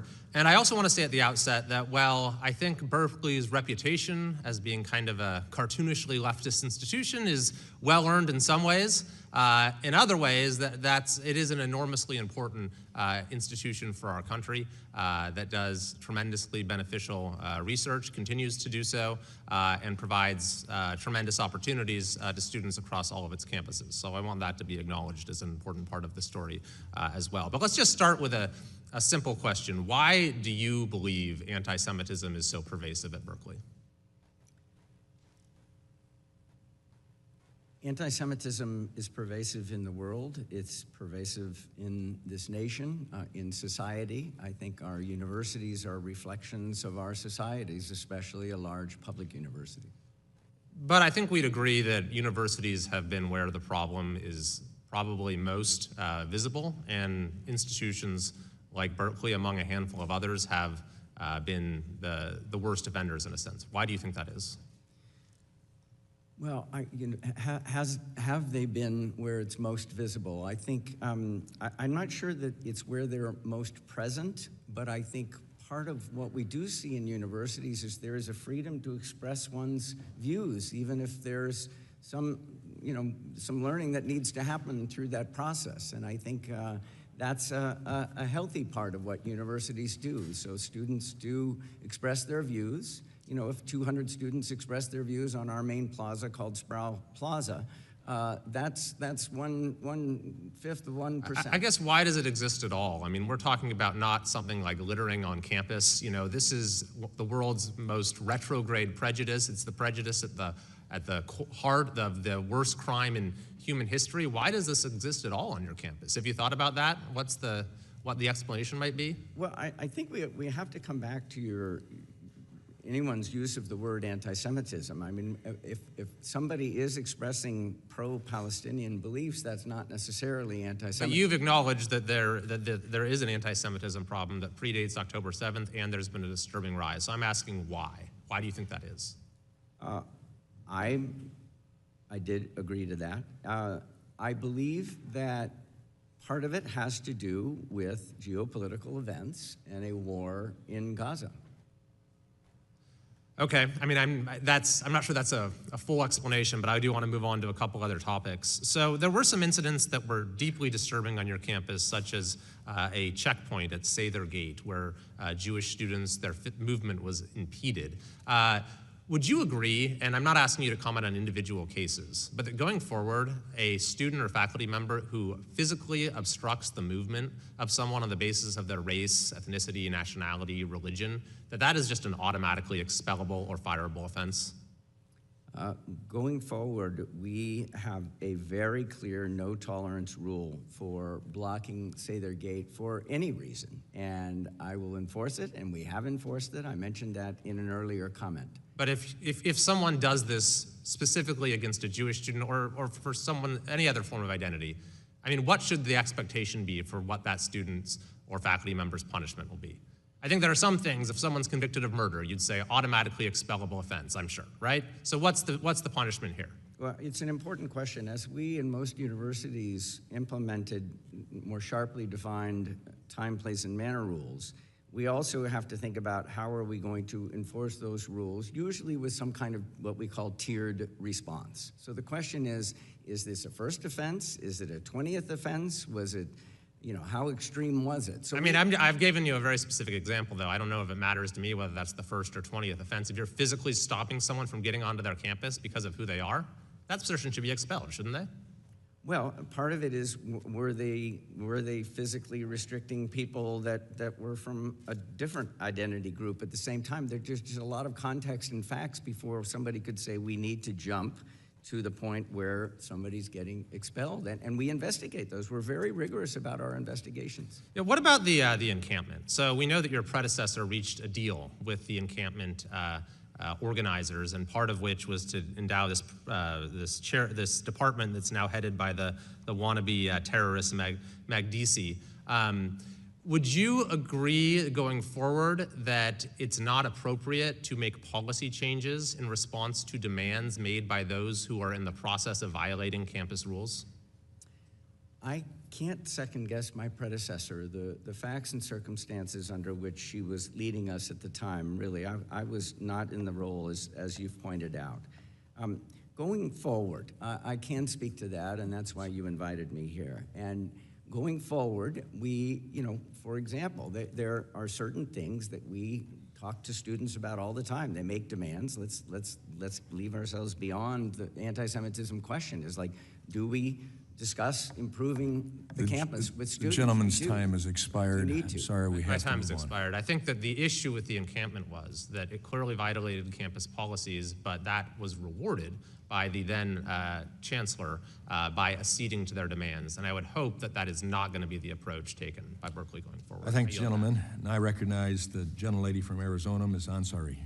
Thank you, Mr. Chair. Thank you to all the witnesses for being here today. Anti-Semitism has undoubtedly been on the rise for years.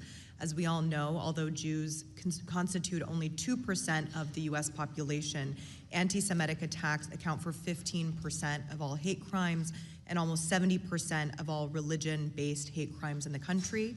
In the current climate, almost 50% of Jewish college students report feeling uncomfortable, unwelcome, or unsafe on campus because they are Jewish. That is unacceptable. Particularly on college campuses, we've heard concerns about faculty members using rhetoric that at times crosses the line into anti-Semitism and creates hostile environments for Jewish students. And while we are holding hearings to combat anti-Semitism on campuses, the very office in the Department of Education that works to protect Jewish students, the Office for Civil Rights, has been attacked, undermined, and cut by the Trump administration. This office works to protect individuals based on race, color or national origin, sex, age, religion, and disability. And I would be remiss if I didn't mention that in addition to the sharp rise in anti-Semitism, data shows a very clear rise in Islamophobia as well, especially in recent months, a rise in anti-Asian hate, persistently high rates of bias-motivated crimes against Black communities, and FBI data also shows prejudice against sexual orientation, gender identity, and disability bias. And just yesterday, the Trump administration and the Trump-appointed Supreme Court affirmed his plan to dismantle the Department of Education and fire nearly 1,400 employees, 1/3 of their workforce. Mr. Nosanchuk, what effect will the decimation of the Department of Education, and especially this Office of Civil Rights, have on efforts to combat college anti-Semitism? Thank you for that question, Congresswoman. It is the job of the Office for Civil Rights to enforce civil rights laws and keep students safe.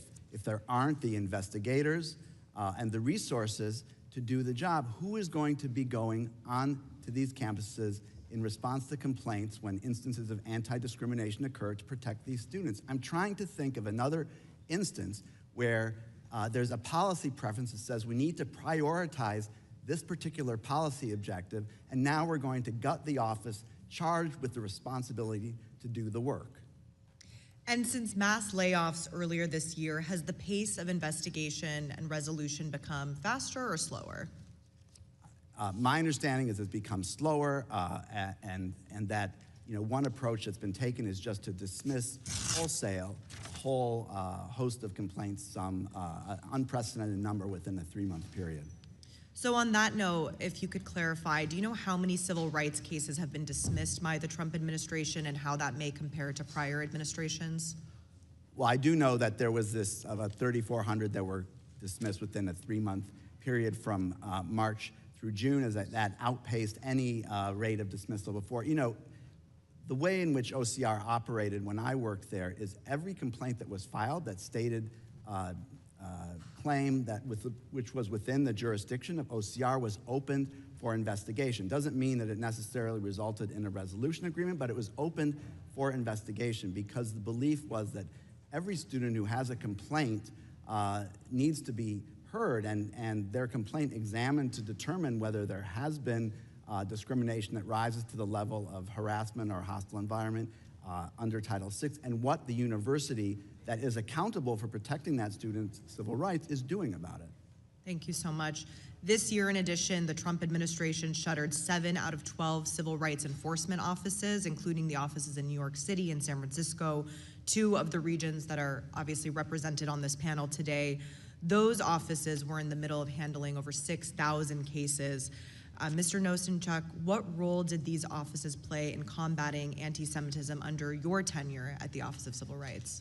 Thanks for that question. They played a very significant role. The offices that were shuttered were some of the most effective offices within OCR. I don't think, frankly, that that's a coincidence, and it happened that a number of those offices were the ones where a significant majority of the unprecedented number of anti-Semitism-related investigations that we opened were being handled, and there was tremendous expertise. If you added it up, I imagine it would be decades or centuries of expertise if you added all the years of all the investigators who worked in these offices and really were deeply committed and are now shattered by the fact that they've lost their jobs and seen the office that they were dedicated to be basically eviscerated.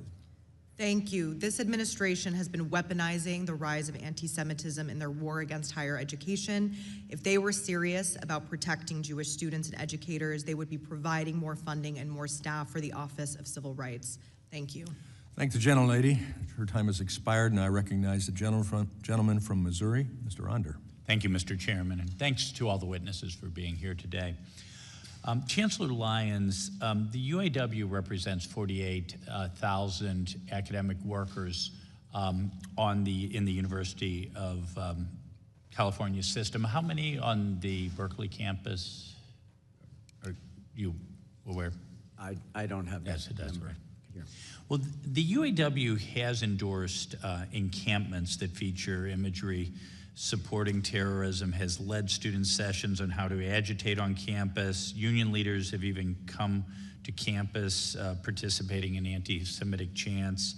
A microbiology grad student filed a lawsuit, Yana versus UAW 4811, alleging that the union's activity contributed to a hostile work environment in violation of Title VII and the California Fair Employment Act. In your opinion, does the UAW contribute to anti-Semitism on the University of California, Berkeley campus, or in the system? It would be inappropriate for me to speak to a case that is clearly in litigation, so I won't do that. I think it's also important to understand that unions are independent organizations, right? We don't control them, they don't control us. So it's not something that we have any direct control over. Okay. Now, here is an area where the union does seek to interact with Berkeley. The UC UAW strongly supports BDS, boycott, divest, and sanction, and is looking to impose it on the U of California system. In January and April of 2024. The UAW passed resolutions to that effect. If in the next round of collective bargaining, the UAW demanded a provision that implements BDS, would you counsel for agreeing to such a provision or oppose it? It is the stated policy of the University of California that we do not boycott countries. We have specific rules for when divestment can be considered, and we're very systematic about how we apply those rules. I can speak for myself personally. I would oppose it. Thank you. And it's been reported that the UC UAW prepared a list of members of the UC Board of Regents with Jewish or Israeli ties and targeted them for investigation. What if UAW proposed a provision under which Berkeley and other University of California schools would disclose to the union any grants, donors, programs, or professors with ties to Israel? Would you counsel for agreeing to such a provision? There were some facts on the front end of your question that I take to be true, but I have no information on, so sure. I can't comment on that whatsoever.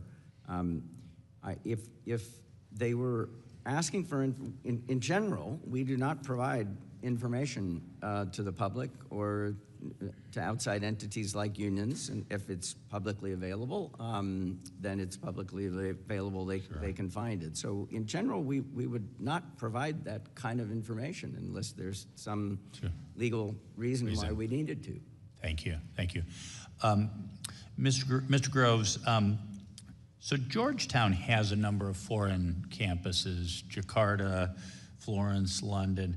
I was wondering, I found myself wondering, how did the Qatar connection and Qatar campus of Georgetown University come to be? Did Qatar approach Georgetown or vice versa, or how did that work?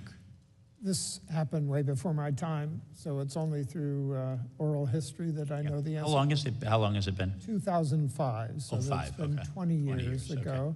And my understanding is that the vision of the Qatar Foundation at the time was to build a group of Western universities in Doha that would offer Western education to the region, in a vision that Qatar would gradually become a hub for higher education and research. Western-style, Jesuit-style higher education in the Middle East. Thank you. I'm out of time. Thank you very much. I yield back. I thank the gentleman. Now I recognize the gentlelady from Georgia, Ms. McMath. Thank you, Mr. Chair, and thank you to our ranking member, Scott. Thank you to all of you that are witnesses today. We appreciate your time and being here. I also want to thank the students that are watching today, and I want to say again to each and every one of them, I am very sorry to those who have been victims of violent hate crimes at some of our other schools and that have appeared previously before this committee. As a mother of a child myself who was killed in a racially motivated shooting, I know what it is like for your family to be attacked solely because of who you are or how you were born. I know how painful it is for those preconceived notions that someone may have, preconceived notions that have nothing to do with the actions you have taken as an individual, for those notions to drive someone's entire view of you or your loved ones as a person. That is the type of dangerous mindset that took my son from me. And I want to remind everyone here how important it is that we engage in good faith to get this right. Anti-Semitism remains a growing threat on campus today. but the actions taken by the majority are not motivated by the rooting out of the evils of anti-Semitism and other forms of hate in American society. These actions today, they're not going to improve the situation. They are only fostering further distrust between different groups on and off campus. Instead of taking real steps to address anti-Semitism, the majority has cut the funding, as was mentioned earlier by one of our witnesses, and fired the federal employees tasked with responding to these incidents on school grounds. They have paused funding meant to protect synagogues and other Jewish community centers from shootings through the nonprofit security and targeting violence and terrorism prevention grant programs. They have openly defended the actions of violent felons and rabid anti-Semites, criminals that were directly involved in attacking police and killing an officer here at our Capitol on January 6th. When white supremacists marched through the University of Virginia chanting, "Jews will not replace us," the president said that there were very fine people on both sides. These are not the actions of a party or president who is engaging in good faith. In the attempt to explain away one of the oldest forms of hate solely for political gain is truly wrong. It undermines the centuries of interfaith struggle to build bridges and take the difficult but very necessary steps that will bring peace. It cheapens the sacrifice, the contributions of countless everyday people who have lived these realities, who put their reputations on the line and found it within themselves to put those preconceived notions aside, to really try to solve and resolve these differences, not just talk past each other. Fighting anti-Semitism should not be used as a political tool. The work is simply too important. The stakes are just too high. Today, Georgia is home to the largest population in the Deep South, my state. My home state has become a beacon of prosperity for Jewish families, hoping to live together in peace, free from judgment regarding their faith. But it has not always been this way. I live just a few miles from the site of one of the most heinous and violent acts of anti-Semitism in the history of this country, the lynching of Leo Frank. It takes the vigilance from all of us to ensure that the atrocities of the past never repeat themselves.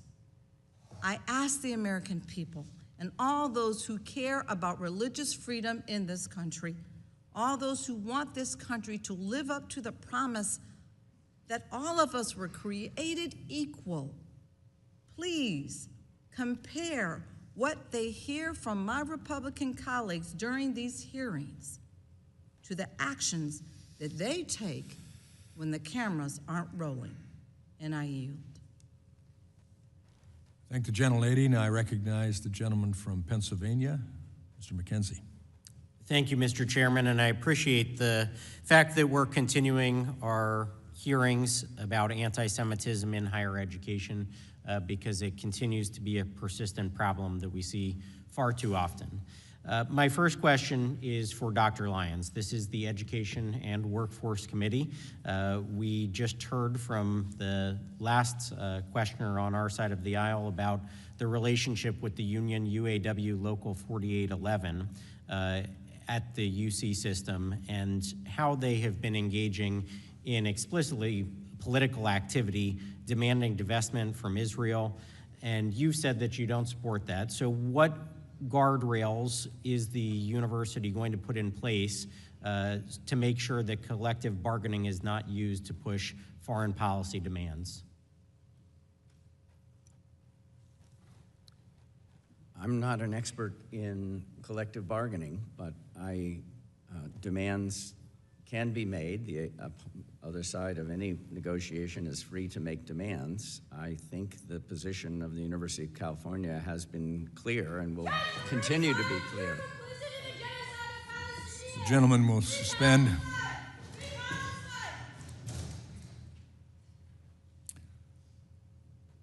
All in attendance are reminded in accordance with Rule 11, Clause 4 of the House of Representatives to observe standards of dignity, propriety, courtesy, and decorum traditionally observed by the House and this committee. The chair notes that there is this disturbance that takes place, but this committee will continue and will complete its planned hearing. I now recognize the gentleman from Pennsylvania to continue. Well, thank you, Mr. Chairman. And I would just go back to the questioning here. They can certainly make demands, but in a negotiation, if the administration stakes out a very clear position that they will not be accepting of foreign policy considerations being forced into a union negotiation, obviously that would help your leverage in this process and make it less likely that those things would go forward. Is that something that you're going to be willing to do? I just want to double underscore that the University of California position is that we will not be boycotting Israel or any country. That is my understanding of an already well-stated and clarified position. In any event, I can speak for myself, which is all I can speak for in response to your question, and the answer is yes, that position is that we should not go in that direction. Thank you. Next, I'll go to Dr. Matos Rodríguez. And this is relating to the unions that are representing some of your faculty and staff on your campus. We have heard, and there was a Wall Street Journal opinion article just from last week, how labor unions are feeding the anti-Semitism on campus. And the unfortunate incidents where members of the faculty and staff from Israel to gain the representation that they seek in a union are being forced to sign up with a union that holds explicitly anti-Israel positions. And so I would like to understand what you might be willing to do to help those faculty and staff because of that exclusive representation provision. How do they accurately express their views in a college setting and make sure that the union, who is their representative, is not running counter to their own interests?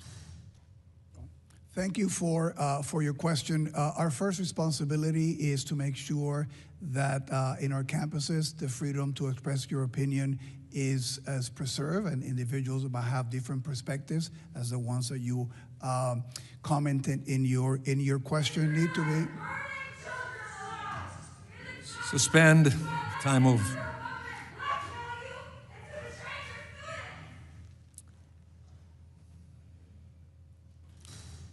I don't know if it's appropriate, but I was expecting that one.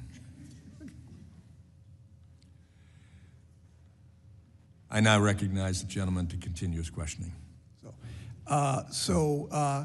Having said that, the other part of that is that we expect everybody to conduct themselves, every faculty, staff member, and student at the City University of New York with the utmost level of professionalism and to abide by oral policies.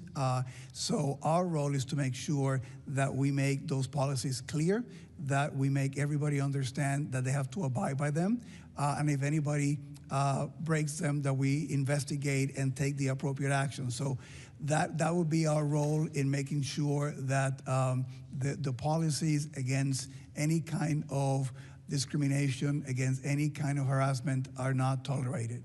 And that's fine, I understand that. What is the recourse for an individual faculty member if the representative body is a union that holds explicitly positions that run counter to their own interests? Can that person go around that exclusive representation? Would you support that?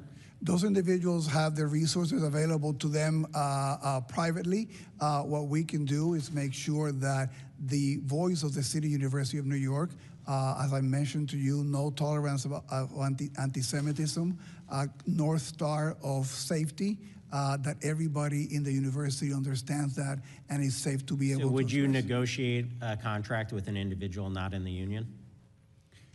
That is not something that we are allowed to do by law. But would you support that? Because again, if the only representative body is one that is anti-Israel and this faculty member is from Israel, you're putting that person in a catch-22. We are clear about what the positions of the university are. I have been very clear about my opposition to BDS, and I have traveled to Israel with our presidents and deans to show that it's not just a statement, that we are building bridges and connecting with universities and cultural organizations there.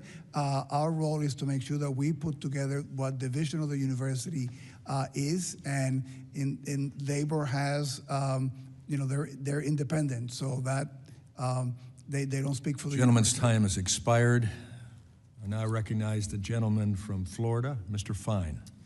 Thank you, Mr. Chairman. I'm going to be honest. I find the testimony today both disgusting, dishonest, and to be gaslighting, and I'm going to point it out here. We've heard that we unequivocally denounce anti-Semitism, unwavering support for our Jewish students. We have a zero-tolerance policy, and we will not put up with a call for violence. So let's explore that. I'd like to start with Dr. Rodríguez.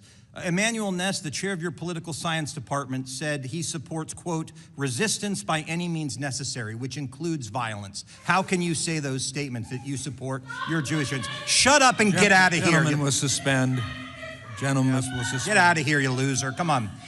By the way, to be clear, I hold you all responsible for this. It is the attitude that you have allowed on your college campuses that make people think that this is okay. That is why this happens, because you have someone like Emmanuel Ness that says resistance by any means necessary, and I assume this person still works at your school. Is that correct? Microphone, please. Any call for violence against Jewish members of our community is entirely unacceptable. So why does this person still work there? Any individual or faculty that has a complaint of breaking our rules, we will investigate them and take the appropriate disciplinary action if warranted. Corinna Mullen at John Jay College said, after October 7th, the right of Palestinian armed resistance is just, and just last month was filmed chanting, up, up, up with freedom, down, down, down with Zionist scum. This is a professor that teaches your Jewish students. How can you say you have an unwavering zero tolerance policy when this person teaches at your school? Again, I believe that that faculty member is no longer teaching with the university. Any call for violence, any call for supporting Hamas or terrorism is entirely unacceptable, and we made those statements several times. At Berkeley, you're next. You created in the fall of 2024, you named Usama Makdizi the inaugural chair of a new endowed program in Palestinian Arab studies. On October 7th, Makdizi described the Hamas attack against Israel as, quote, resistance. Why would you give a job? See, I understand freedom of speech, but you get to decide who to hire. Why would you give a position to someone who said October 7th was justified? Why? Usama Makdizi, Professor Makdizi, is a fine scholar. He was awarded that position from his colleagues based on academic standards. Great. So on February 5th, 2024, this great academic, you're showing the problem, said, quote, I could have been one of those who broke through the siege on October 7th. This is what you think is good, and then we're surprised when people come in here and behave this way. I'm going to move on to Georgetown. You've got a campus in Qatar.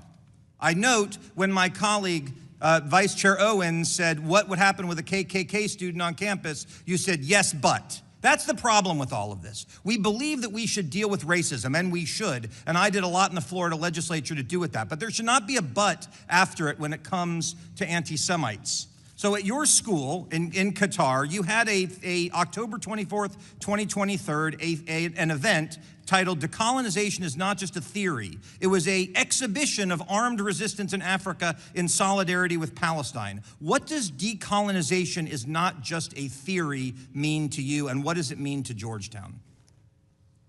I don't have knowledge of that exhibition. This was a student-led event, Congressman.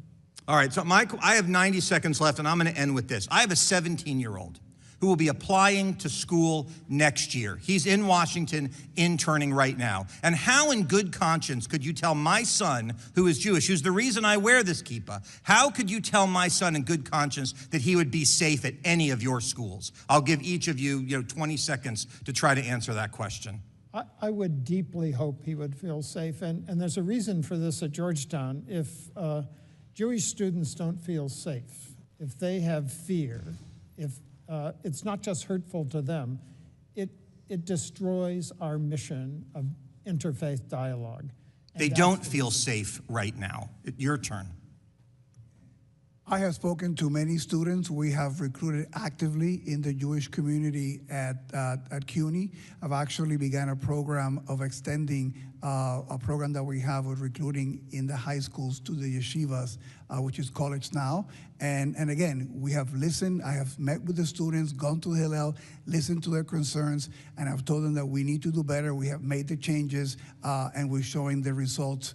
And listening and being committed to their safety is something that I wake up every day to do. Yeah, I don't even need an answer from Berkeley, given the answer to that question about that professor. I would tell you this, the Jewish students on your campus, they do not feel safe today, and you all should be ashamed about that. And with that, I yield back.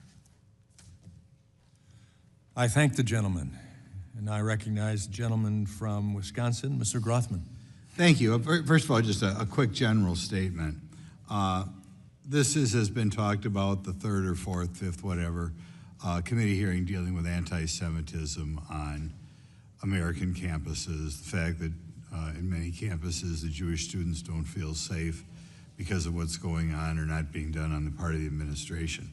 I'll point out, we could sit here for years, we're never going to have a committee hearing on anti-Semitism at the construction site. We're never going to have one anti-Semitism working in retail or working in manufacturing or in the military, or anti-Semitism in the retirement home. This is basically a university problem.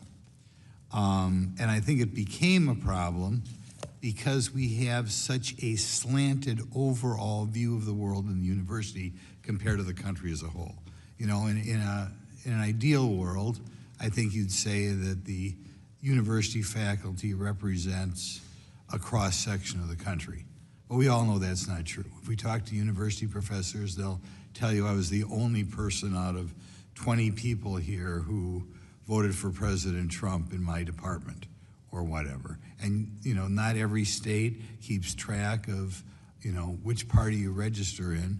But in universities that they do keep track, or people do studies, the universities are just overwhelmingly Democrat, which is a breeding ground for this anti-Semitism, because right now, the progressive wing of the Democrat Party, not the entire Democrat Party, but the progressive wing of the Democrat Party, which kind of drives the train over there, this anti-Israel feeling has become one of the things, along with global warming or racism or whatever, that becomes the norm. I'll ask a couple of you guys. I guess I'll start with Dr. Lyons. Do you feel your university ideologically across the board represents the country as a whole, or even California, as far in disciplines in which there's an ideological component? Law school, journalism school, political science. Does it bother you if it is, you know, the country as a whole right now is about 50-50. Does it bother you that you do not, that I assume, like most college campuses, your student body and your faculty, especially your faculty, don't even remotely represent America? Ideological or political considerations are not conditions for employment at UC Berkeley. That's true. No, the question is, if we were talking about affirmative action and you had 8,000 faculty and 5 were black, you would say that's a problem. Now, given that everybody brings a certain ideology to their job, particularly if you're teaching students, that is a problem if it doesn't represent America. I mean, I've been doing this for over 20 years, a politician back home and here. Again and again and again, I hear from college students who can't say what's on their mind in an essay or whatever because they know the teacher will give them a bad grade, or feel the teacher give them a bad grade if you didn't give the progressive viewpoint of the world. Does this bother you, and do you think this is any of the problem? We'll ask you, Dr.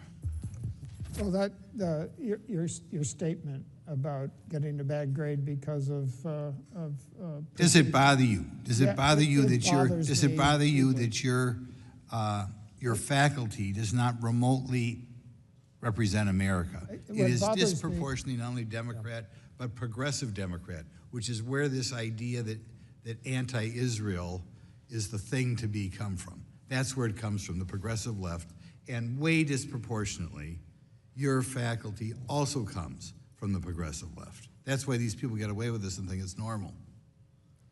What bothers me, Congressman, is anything that interrupts a dialogue across different intellectual positions. So it doesn't bother you if 95% of your faculty in disciplines that have an ideological component are progressive Democrats? Not if we have a thriving dialogue. Okay, Mr. Rodríguez, what do you think about that? Well, we have about 20,000 faculty members of the City University of New York, and they are a diverse group of. Do they represent? Do they even remotely represent America as a whole? I have no way of knowing that. You must have idea when you walk around campus, and it was a week going to the last election where there are robust debates in which half the people were for Trump. Of course not. You're very, very skewed faculty, which is where this whole problem comes from. Do you acknowledge that your faculty does not ideologically the gentleman to finish the America? question as quickly as possible? Again, we have a large number of faculty, and they represent diverse points of view, diverse political viewpoint all across the City University of New York. If I ask you to name... The gentleman's time has expired. Thank you for being friendly. He yields back. I now recognize the gentlelady from Minnesota, Ms. Omar. Thank you, Chairman. It seems that the majority on this committee is eager to continue enabling this administration's repressive agenda. President Trump's attack on civil liberties and academic freedom are well documented. While Republicans continue their charade, new information about the Trump administration's policy of ideological deportations is coming to light. Last week, a senior ICE official testified in court that the agency is using the website Canary Mission to target students for deportation. Canary Mission is an anonymous site that blacklists and doxes individuals, charging them with anti-Semitism through little evidence or zero due process. It has long been criticized for its McCarthyism tactics that surveil students, repress speech, and instill a culture of fear across campuses. This is a site that reframes attending an anti-war protest as supporting pro-Hamas rally. It is not known who runs this site, but the agenda is clear: pro-Palestinian advocacy cannot be tolerated. And now this ideological agenda has a direct line to state power.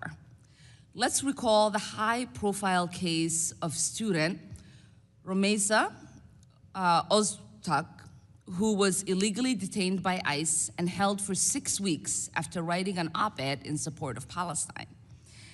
Curiously, that op-ed was published entirely a year before ICE chose to target her. But right before her abduction, Canary Mission posted a profile of her on its website accusing her of anti-Israel activism for writing the article. The same profile that ICE has now admitted to using in their internal memo. In a matter of weeks, she was picked up and her student status was terminated. Canary Mission loudly claimed credit for her detention, and it seems that credit was earned. This shameless authoritarian display of weaponizing a blacklist to crack down on political speech and detain academics is a page directly out of the McCarthy playbook. President Cropes, Chancellor Rodríguez, and Chancellor Lyons, this question is for the three of you. In the light of these escalations, with students facing detention, deportation in retaliation for their clearly protected speech, how are your campuses protecting students who are exercising their First Amendment rights? We have free speech policies that are crystal clear, and in fact, we've clarified them over time to permit speech. We don't permit any violence with regard to the promotion of any particular viewpoint, and we try to act on violations of those policies quickly and fairly. Thank you, Chancellor. Mayor. Rodríguez? We make sure that all students are informed about our policies. We want students and all the members of our community to exercise the right to free speech, but they have to do it abiding by our rules and regulations. We're also investing, as I indicated earlier, in this constructive dialogue initiative. We want individuals to have the tools to have difficult conversations, to be able to have them, but to do them in a way that is respectful and civilized. And the best way also to empower the students is to provide them with information. Chancellor Lyons? We are supporting with education and training over 30 anti-bias initiatives to make sure that students can see into these issues more deeply. New curriculum, like what I mentioned earlier, a course like openness to opposing views, sharpening where the no tolerance lines are, which was very, very helpful, I believe, for the students to feel like they could safely express their free speech rights. And at what stage, to the three of you again, will you intervene when students are being doxxed? We've seen fans in front of your campuses with students being doxxed. Well, at Berkeley, the question there is if a doxing or other discrimination or harassment event would be reported, and we would follow it up with an investigation and make a decision. And we have a webpage that we indicate to members of the community as a resource for the different things that can be done if someone is the subject of doxing. Reports of doxing are acted on quite quickly and investigated. Appreciate that. Thank you, and I yield back. I thank the gentlelady. I now recognize the gentleman from North Carolina, Mr. Harris. Thank you, Mr. Chairman, and thank all of you for your time and your patience and being in the panel. I appreciate your written testimonies and had an opportunity to review those as well as hear you today.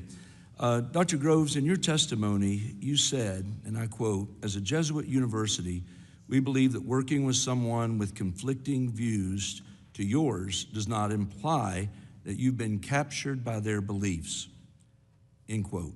And I agree with that statement. Unfortunately, it seems that some at Georgetown have been captured by the beliefs of some ideologies that are at odds with Georgetown's Catholic and Jesuit mission. In fact, it looks like you are celebrating ideas that are in direct opposition to those values. Earlier this year, you awarded a medal to Sheikha Moza bint Nasser, the mother of Qatar's Emir and chair of the Qatar Foundation. Yet months prior to giving this award, Sheikha Moza had posted on social media comments praising the October 7th attack on Israel. She praised the mastermind of the October 7th attack, Yahya Sinwar, saying, quote, "The name Yahya means the one who lives. They thought him dead, but he lives," end quote. And she added, apparently referring to Israel, quote, "He will live on, and they will be gone," end quote. I have to ask, why did you give a medal to someone who had made such anti-Semitic comments and represents a government that supports a U.S. designated terror organization like Hamas? Well, thank you. Thank you for the question. The award to Sheikha Moza was given for her work, decades-long work, for educating, getting access to education to the poorest children around the world. At this point, there are 22 million children in the world that would not have had access to education without her work. It was for that work that we honored her. Okay, and I hear that, but you also said at the award ceremony that the medal, quote, "is reserved for individuals whose contributions reflect the university's deepest commitments," end quote. Is the destruction of Israel something Georgetown would support? The deepest commitments of Georgetown stem from our Jesuit heritage of educating youth around the world, and she amplified, she's a great example of that through her work over the decades. But I'll repeat the question. Is the destruction of Israel something Georgetown would support? I don't support that tweet That tweet is not consistent with Georgetown policy. We honored her for her decades of work in access to education to the poorest children of the world. Okay, if her remarks don't reflect the university's deepest commitments, would you consider revoking the medal? We will not revoke the medal because the reason for the medal remains true. Her decades-long work in educating the poorest children of the world. 22 million children having education that they wouldn't have had without her work. Chancellor Matos Rodríguez, a Jewish student withdrew from Brooklyn College after her professors repeatedly described Jews as white oppressors. They told her that Jews, therefore, had no right to speak about their history of oppression. Are Jews white oppressors? I do not share that belief. I find the commentary entirely unacceptable, and I also find deeply disturbing that a student that was accepted to one of our schools felt that needed to do something like a transfer because of that. DEI is fundamentally based on dividing people by the color of their skin and categorizing them on that basis as oppressor or oppressed. With that in mind, do you believe that DEI ideology makes campuses a safer place for Jewish people? Diversity has been part of the City University of New York since its founding. We represent the diversity that we have all across our 5 boroughs. It's been one of the key elements of the DNA of CUNY since the founding of the Free Academy. So we are committed to that work of diversity, and it's been part of CUNY's work since its founding. So are DEI programs an effective way, you would say, to address anti-Semitism? We, in our work, when we work with students who are coming in and we teach them about the diversity of all our communities, we include anti-Semitism and the members of the Jewish community as part of that diversity effort. Okay. Mr. Chairman, I yield back. I thank the gentleman. I now recognize the gentleman from Indiana, Mr. Messmer. Thank you, Mr. Chairman. Mr. Matos Rodríguez, following up on Ms. Stefanik's line of questioning from earlier, in 2021, you hired Salih Abdallah as CUNY's Chief Diversity Officer, despite her previous employment at the Council of American Islamic Relations, or CARE. The Director of CARE said after the October 7th attacks that he was happy to see people breaking the siege. Is CARE an anti-Semitic organization? Again, the comment that you describe is entirely unacceptable and inappropriate. I don't know about their policy about being anti-Semitic or not. For the City University of New York, we do not tolerate anti-Semitism of any kind. Okay, thank you. You previously stated that Abdallah does not handle cases directly pertaining to students and faculty, but she is the Chief Diversity Officer. Considering her background, was it appropriate to hire her to oversee CUNY's anti-discrimination efforts? Again, that hire was not a direct hire that I made. Our commitment is that all our employees and faculty and staff abide by our policies and by our code of conduct, which would include no a tolerance for anti-Semitism. That's the conduct that we expect. And if any employee is seen to be breaking those rules, they'll be investigated and the appropriate disciplinary action will be taken. Okay. You have said that Abdallah's work at CARE is consistent with CUNY's commitments to inclusion and respect. Do you remain confident that she can objectively investigate anti-Semitism at CUNY? We have had no complaints with that employee. And again, as I said before, our commitment is if any member of the CUNY community, faculty, staff, or student violates our policies, violates our code of conduct, we will investigate. We've done it, and we've taken action. Has she been removed from any anti-Semitism investigations at this point? Again, there was one case in which, in the petition by an individual involved, suggested, and we accommodate that individual. Okay. Chancellor, earlier you said that only 3 of the 7 students were disciplined at CUNY for their participation in an encampment. Why were only 3 disciplined, and what kind of discipline did they receive? Again, I cannot speak to the specific cases of discipline. We work with the district attorney's office in that case. One of the things, and they were individuals that were engaged in breaking into the administrative building at City College. As I indicated before in my testimony, the experience of that encampment is one that we've taken to heart. We have zero tolerance for encampments in CUNY right now, and we have doubled down in our efforts to make sure that our rules about time, place, and matter are clear to the students, and we've also invested heavily in additional security to be able to prevent any such situation occurring again. Okay, thank you. Chancellor Lyons, Berkeley professor Usama Makdisi described Hamas's October 7th attack as resistance. He also reposted an article praising the determination and courage of Hamas terrorists, saying they heroically defended their homeland. Do these statements endorse violence against Jewish people?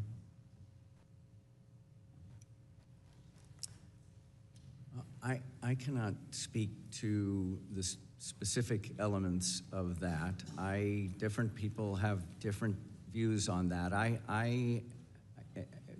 Any call to violence or repeat of the horrific violence of October 7, in my perspective, is objectionable and unacceptable. So those that would view those remarks that way would have to take it the same way. They are unobjectionable and arguably a call to violence.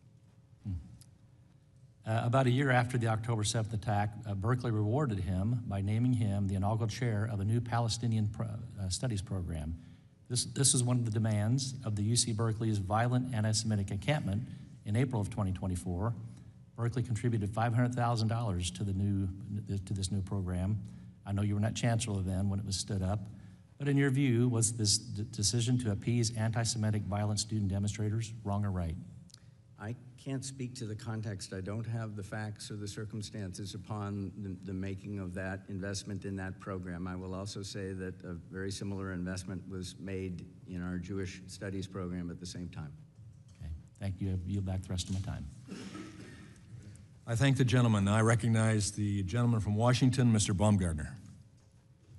Thank you, Mr. Chair.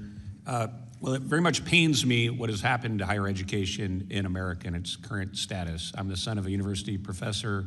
Actually, I spent a year in between WSU and Harvard teaching at the Catholic University of Mozambique, living and working with the Jesuits, so I have strong affinity for the Jesuits. But the radical leftward bent of America's higher education system has accelerated in the last 5 years has been extremely concerning. The diversity statements that you have, many college administrators have forced their faculty hires through to promote even more of a radical ideology, I think is very destructive. And I think what you're seeing from Congress these days is representation that the American people have very much lost trust, or large segments of the American people have very much lost trust in higher education, and that trust needs to be restored. It is my belief that one of those ways that trust could be restored would be to fully account for any foreign influence or foreign spending on your college campuses. And Dr. Groves, I'd like to start with you. Does Georgetown fully account, and is Georgetown fully transparent with foreign money spent on your campus? We certainly attempt to report all of our receipts from non-U.S. sources. One measure of that was with regard to Section 117 reporting, that there was an investigation of Georgetown along with other universities. And after months of reviewing the data we had submitted to the Department of Education, we received a letter commending us for our reporting. This is in 2021, 2022. And can you commit right now to the American people that every dollar of foreign spending you will be transparent with? I would be happy to commit to that. Okay, thank you.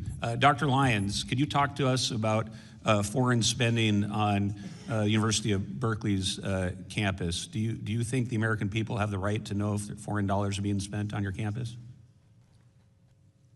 We, like other universities, were very, very careful about any foreign monies that come into the university. The university is funded across many, many different sources, and we are very, very careful to vet countries of concern as America's interests would require us to. And you would commit to full transparency of foreign spending on your campus?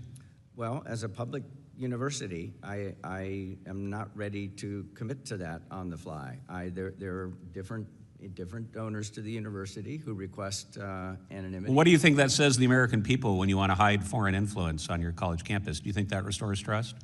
I can assure you, and what I'd be very, very happy to be very transparent about is exactly what is our process for vetting those things. We say no to a lot of foreign money, I promise you that. Give me an example of foreign money you've said no to.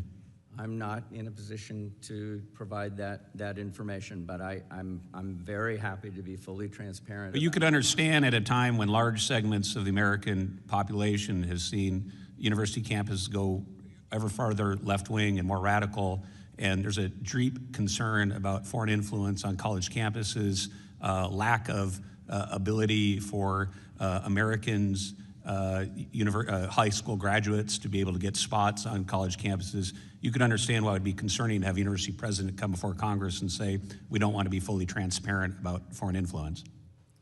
I want to be fully transparent about the process by which we make sure that our process has integrity and that we are acting in America's best interests. But why if a foreign government wants to put money onto your campus, wouldn't you be willing to tell lawmakers, the American people, about that? Well, my understanding is that there are, in fact, currently a lot of disclosure requirements around that, although it's not an area of my specific expertise. I think we disclose an awful lot of that information to the government currently. Okay, well, I'm just going to ask you one more time. Do you commit today to being fully transparent? Every dollar of foreign spending that takes place on your college campus, you would let the American people know about? I am glad to bring that back with my team and consider it, but I'm not ready to make that commitment today. I yield back, Mr. Chair. I thank the gentleman. I recognize the gentlelady from Michigan for her 5 minutes of question, Ms. McLean.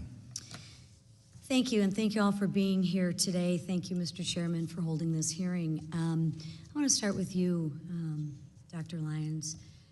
You're the Chancellor at the University of California, Berkeley, and you've been at the university for how many years? I was an undergraduate there and came back on the faculty just over 30 years ago. Okay, so you've been around, you've seen a lot of things. Do you believe that Jewish students feel safe on your campus? I believe that most Jewish students feel safe on our campus. You think there's any that don't? Yes. Yeah, why do you think that is? Well, I think there are Jewish people that don't feel safe in lots of parts. I'm not talking about lots of parts. I'm talking about the university in which you are in charge of. Why do you think that is? I think there is anti-Semitism in society, and we see... I'm not talking about society, and I appreciate your diversion of the question. I'm talking about the university. So why do you think Jewish students don't feel safe at your university in which you're in charge of? Just curious. Well, I think part of safety for most people is, some of it is physical, some of it is more emotional, and am I being harassed, but not necessarily being confronted with potential violence. So I've admitted already there is anti-Semitism on campus, and I think that and I'm asking a simple question. Why do you think that is? And we've spent almost 30 seconds you avoiding the question. Well, I do believe that public universities are reflections of society, and I believe that the anti-Semitism on society is present on our campus. Do you believe you can influence the direction and how people feel on your university? Do you have any influence on that? Do you believe the actions that you or your staff or faculty members take have influence on that? Yes. I would agree. Are you committed to taking the action to making sure that all Jewish students, as well as all students, feel safe on your campus? I'm committing to striving to reach that goal, correct. Wonderful. Okay. So just quickly, if a black student's home was vandalized with a noose and racist graffiti, and a note was left saying that you're next. Would you consider that an example of racism or discrimination? On its face, personally, yes. Wonderful. Well, in December of 2023, while you were a senior executive there, a Jewish student's home was robbed, and a note was left saying, F you. They wrote out the real word. Free Palestine, from the river to the sea. You think that's helpful for the Jewish students? No. No. What action did Berkeley take? I believe that was predated my time, but what I can say It is predated your time as chancellor, but you were there as a senior executive. well, I don't know this for a fact sitting here, but I am almost sure that that was reported and that was investigated, and And what was the result? it is hard. I mean, it's great that we report it and we investigate it, but you notice the one thing that's missing is like the result. Okay, we're gonna, all right. In your testimony, you rightly acknowledged Hamas's invasion of Israel as a terrorist attack. Dr. Makdi, a professor of history at Berkeley University, on the other hand, said, I could have been one of those people who broke through on the siege on October 7th. What do you think he meant by that? I can't speak to. I know, but you're a pretty intelligent man, or at least come off as a pretty intelligent man.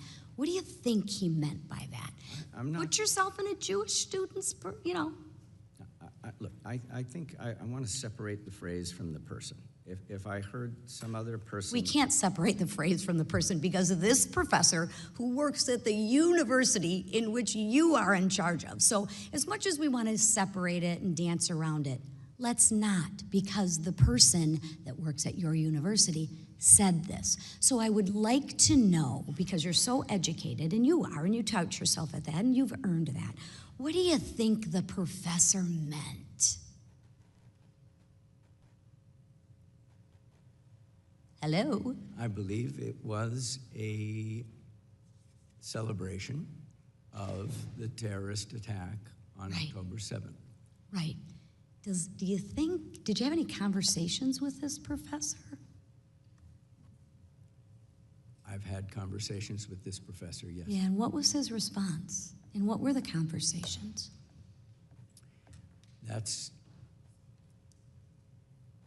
He's a fine scholar, and That's a fine scholar that spews hate, and the people who pay, the students, don't feel safe. That's great, he's a fine scholar. I'm sure there's a lot of murderers in prison that are fine people too, fine scholars. But they do some pretty nefarious and heinous acts. So you want to explain what the conversation was? Gentlelady's time has expired. Saved by the bell. Thank you, Mr. Chairman. I thank the gentlelady. Now I recognize the ranking member of the committee, Mr. Scott from Virginia. Thank you, Mr. Chairman. Mr. Nosanchuk, we've had a lot of comments entered into the record, complaints and comments with no indication of the resolution or status of an investigation. What's wrong with drawing conclusions, just having one side, just having heard the complaint? Thank you for the question, Congressman Scott. What's wrong with that is that the investigation hasn't been completed. You know, there is such a thing as due process, and there's such a thing as process, and both of those need to be observed so that everyone involved in a particular investigation has their views and or perspectives heard, and then the evidence can be evaluated and a determination can be made as to whether, you know, in the case of a Title VI violation, the criteria for harassment or hostile environment have been met. Now, Title VI has a process starting with a complaint, an investigation, an opportunity to cure, and then a sanction if it's not successful. What's wrong with imposing a sanction in the beginning, like withholding funds or something like that, before the investigation has even taken place? Thank you for the question. What's wrong with that is, first of all, it prejudges the situation, it preempts the long-established processes, as I said in my testimony today, previous administrations, including the first Trump administration, have adhered to these processes in order to hold universities responsible for Title VI violations. And in addition to that, taking huge amounts of funds away ultimately, hurts the very students who it's supposed to help, and depletes the university of resources that it could use to address issues like rising anti-Semitism on campus. And this focus, we've been focusing on anti-Semitism alone, none of the other forms of hate. What's wrong with that? Well, we are living in a time of increased hate and prejudice and bigotry of all types. Many of the investigations that OCR resolved involving anti-Semitic discrimination also included instances of anti-Arab, anti-Muslim, anti-Palestinian discrimination, race discrimination. The fact of the matter is that if a university is falling short in its responsibilities to protect one group, there's certainly the possibility that their policies and procedures and responses are inadequate to protect other groups. Thank you. Dr. Groves, we've heard a lot about foreign influence. Can you tell me what influence your university has had on the culture in Qatar? We're very proud of our mission in Qatar. It's completely consistent with the Jesuit animation of working at the frontiers, of serving groups that are not served easily in Washington. So we are giving a curriculum that's precisely the same as the curriculum we give in our DC campus, but we're giving it to students who represent 80 different countries of the world. They are receiving the Jesuit education. They take 2 theology courses and 2 philosophy courses. On our campus, they enjoy all the give and take of academic freedom that takes place at our DC campus. And 70% of the students are young women, a group that is underserved in that region. So over the 20 years. And what effect does that have on the culture? I'm convinced that gradually opening the eyes to new ways of thinking that we represent there you can see the change occurring already. Our alumni are taking positions of great importance over time in many countries of the world. Thank you. Do any of the colleges have Title VI monitors? Yes, we do. Georgetown does. That is done by the new center that we instituted. Okay. Dr. Yes, Lyons? Berkeley does. And what is, well, I guess I'm out of time. Thank you. Why are you worried about being out of time? Well, Nobody else is. I'm trying to. That's why I like my ranking member. And I recognize now the gentlelady from Illinois, Ms. Miller.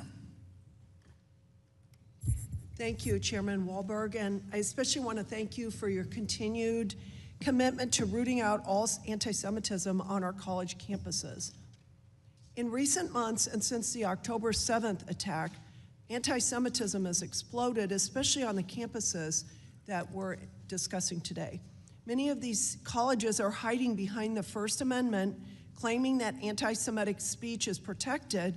However, Title VI of the Civil Rights Act specifically prohibits harassment that creates a hostile work and learning environment on any campus that receives federal funding.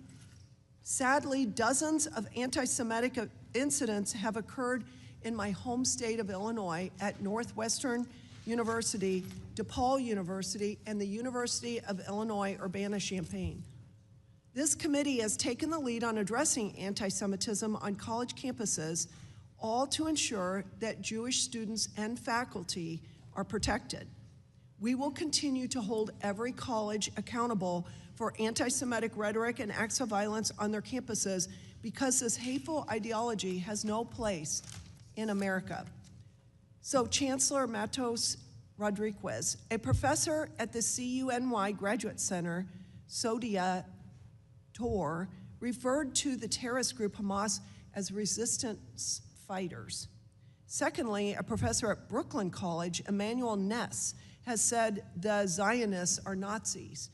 So what I want to know is, how can you expect to have a safe campus for all students, faculty, and visitors when your professors publicly condone violence against Jews?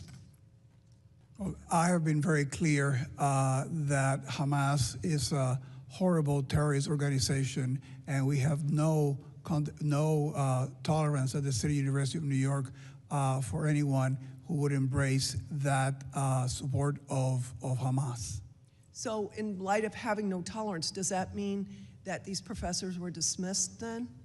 And I don't know the first case of the professor. Let me just tell you that I clearly condemn the statements, and it's been my testimony here and our practice that if any member of the City University community violates our policies and our code of conduct, we will conduct an investigation, and if discipline is warranted, we will take it, and we will not hesitate to do that, and we have done so. Is this the first you're hearing about these two professors? I am not familiar with the first. The second one I'm familiar with. Was there a hearing and an investigation? And I am not familiar with the comments that you made, which I mentioned to you, I find entirely, reputable. But my commitment has always been, and our policy is, that if those things come to our attention, they will be investigated and action will be taken. Well, now that it's brought to your attention, I trust that you're going to go back and there will be an investigation and consequences. One thing I learned when I raised my children, you could say whatever you want, but if there aren't consequences, the behavior will not change. Dr. Lyons, in February, the Gender and Women's Study Department at UC Berkeley hosted an event entitled Feminist and Queer Solidarities with Palestine. During the event, speakers repeatedly denied that Israeli women were gang raped by Hamas terrorists on October 7th, 2023, and argued that Israel was weaponizing feminism. So I want to know, why was this event ever allowed on UC Berkeley's campus? This was an online event, and it was an event that was pulling together faculty. It was organized by one of our fine faculty, a full professor, and we knew that the ideas might be controversial. We did not know exactly what people were saying. It was a legitimate event. I did not prevent it from happening because I felt that keeping the marketplace for ideas open was really important in this instance. Well, you called the faculty a fine person or whatever, and this is what they said. So was there has there been any other kind of investigation into this professor? So what you quoted was not something, as I understand it, that the Berkeley faculty member said. There were four people that were involved in this event. It was organized by a Berkeley faculty member. Did that faculty member dispute this? Did they call it out as reprehensible? They did not call it out as reprehensible. Because silence it means something. So this is terrible, and I yield. I thank the gentlelady. Now I recognize the ranking member, gentleman from Virginia, Mr. Scott, for his closing remarks. Thank you, Mr. Chairman. Before I give closing remarks, that is unanimous consent to enter the following documents into the record. A letter to the chair and ranking member dated July 11th from 6 family members of hostages taken on October 7th, entitled, "In a Time of Unimaginable Pain, Georgetown Made Space for Us." A second letter for the record to the chair and ranking member dated July 10th from Jamie Baran, CEO of Bend the Arc Jewish Action. Third, an op-ed that appeared in the U.S. News and World Report yesterday by Sarah Silverman entitled, quote, "I faced anti-Semitism at Harvard. Don't destroy the university in my name." And finally, report from an audit from the Anti-Defamation League from 2024 that shows that anti-Semitic incidences are all over the United States, not just on college campuses. Without objection, they will be received. Hearing none. Thank you, Mr. Chairman. Mr. Chairman, I'd like to take a moment to note two incidents that occurred during this hearing that demand a response. First, a committee member used a visual exhibit displaying an email that did not redact the email addresses of sender and recipients of the email. There's no reason not to redact the addresses on that email. The truth of the matter being asserted in the email was clear without the personally identifiable information, so to not redact it was unnecessary and can lead to harassment, and members ought to be sensitive to that. Since October 7th, we've seen there have been insidious incidences of doxing of individuals on all sides of the issue, and the committee should not be contributing to that. I understand, based on my parliamentary inquiry, that the committee does not have a policy on this, but I urge that we work together to develop such a policy. Duly noted. Thank you, Mr. Chairman. Further in the line of questioning, Chancellor Rodríguez was asked questions about choices made at a CUNY law clinic as to who they choose to represent. And this is not the first, basically, I think it's wrong to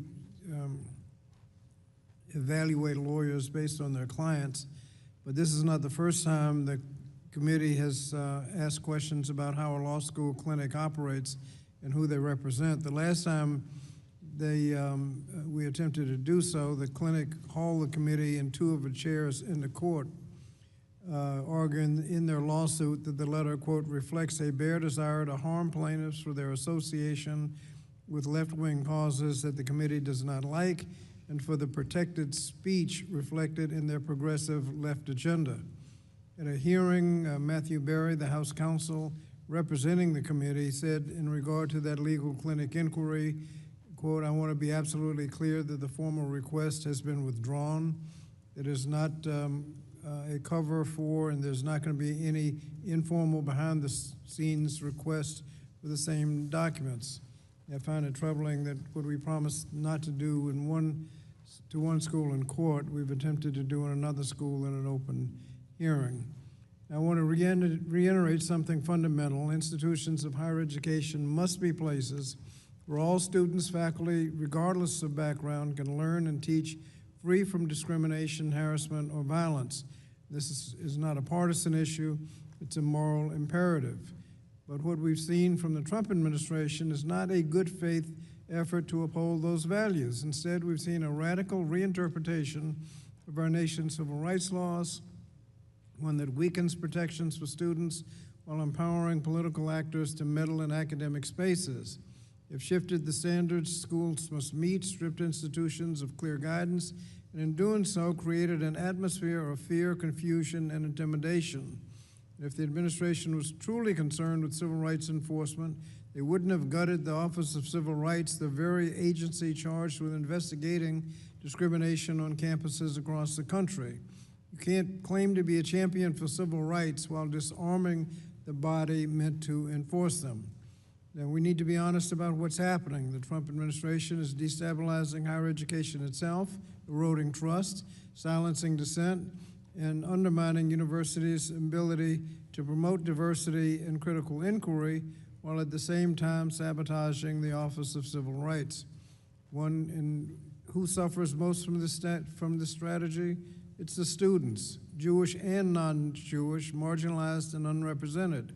They're the ones who will be, they're the ones left vulnerable and voiceless.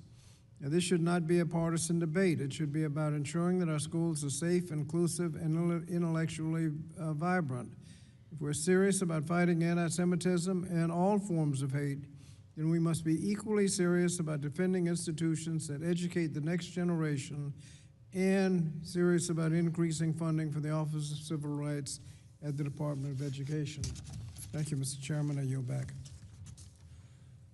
I thank the gentleman, and I thank the panel for being here today. It's been a long hearing, but I think it's an important hearing. I will stand by the contention that these hearings must continue.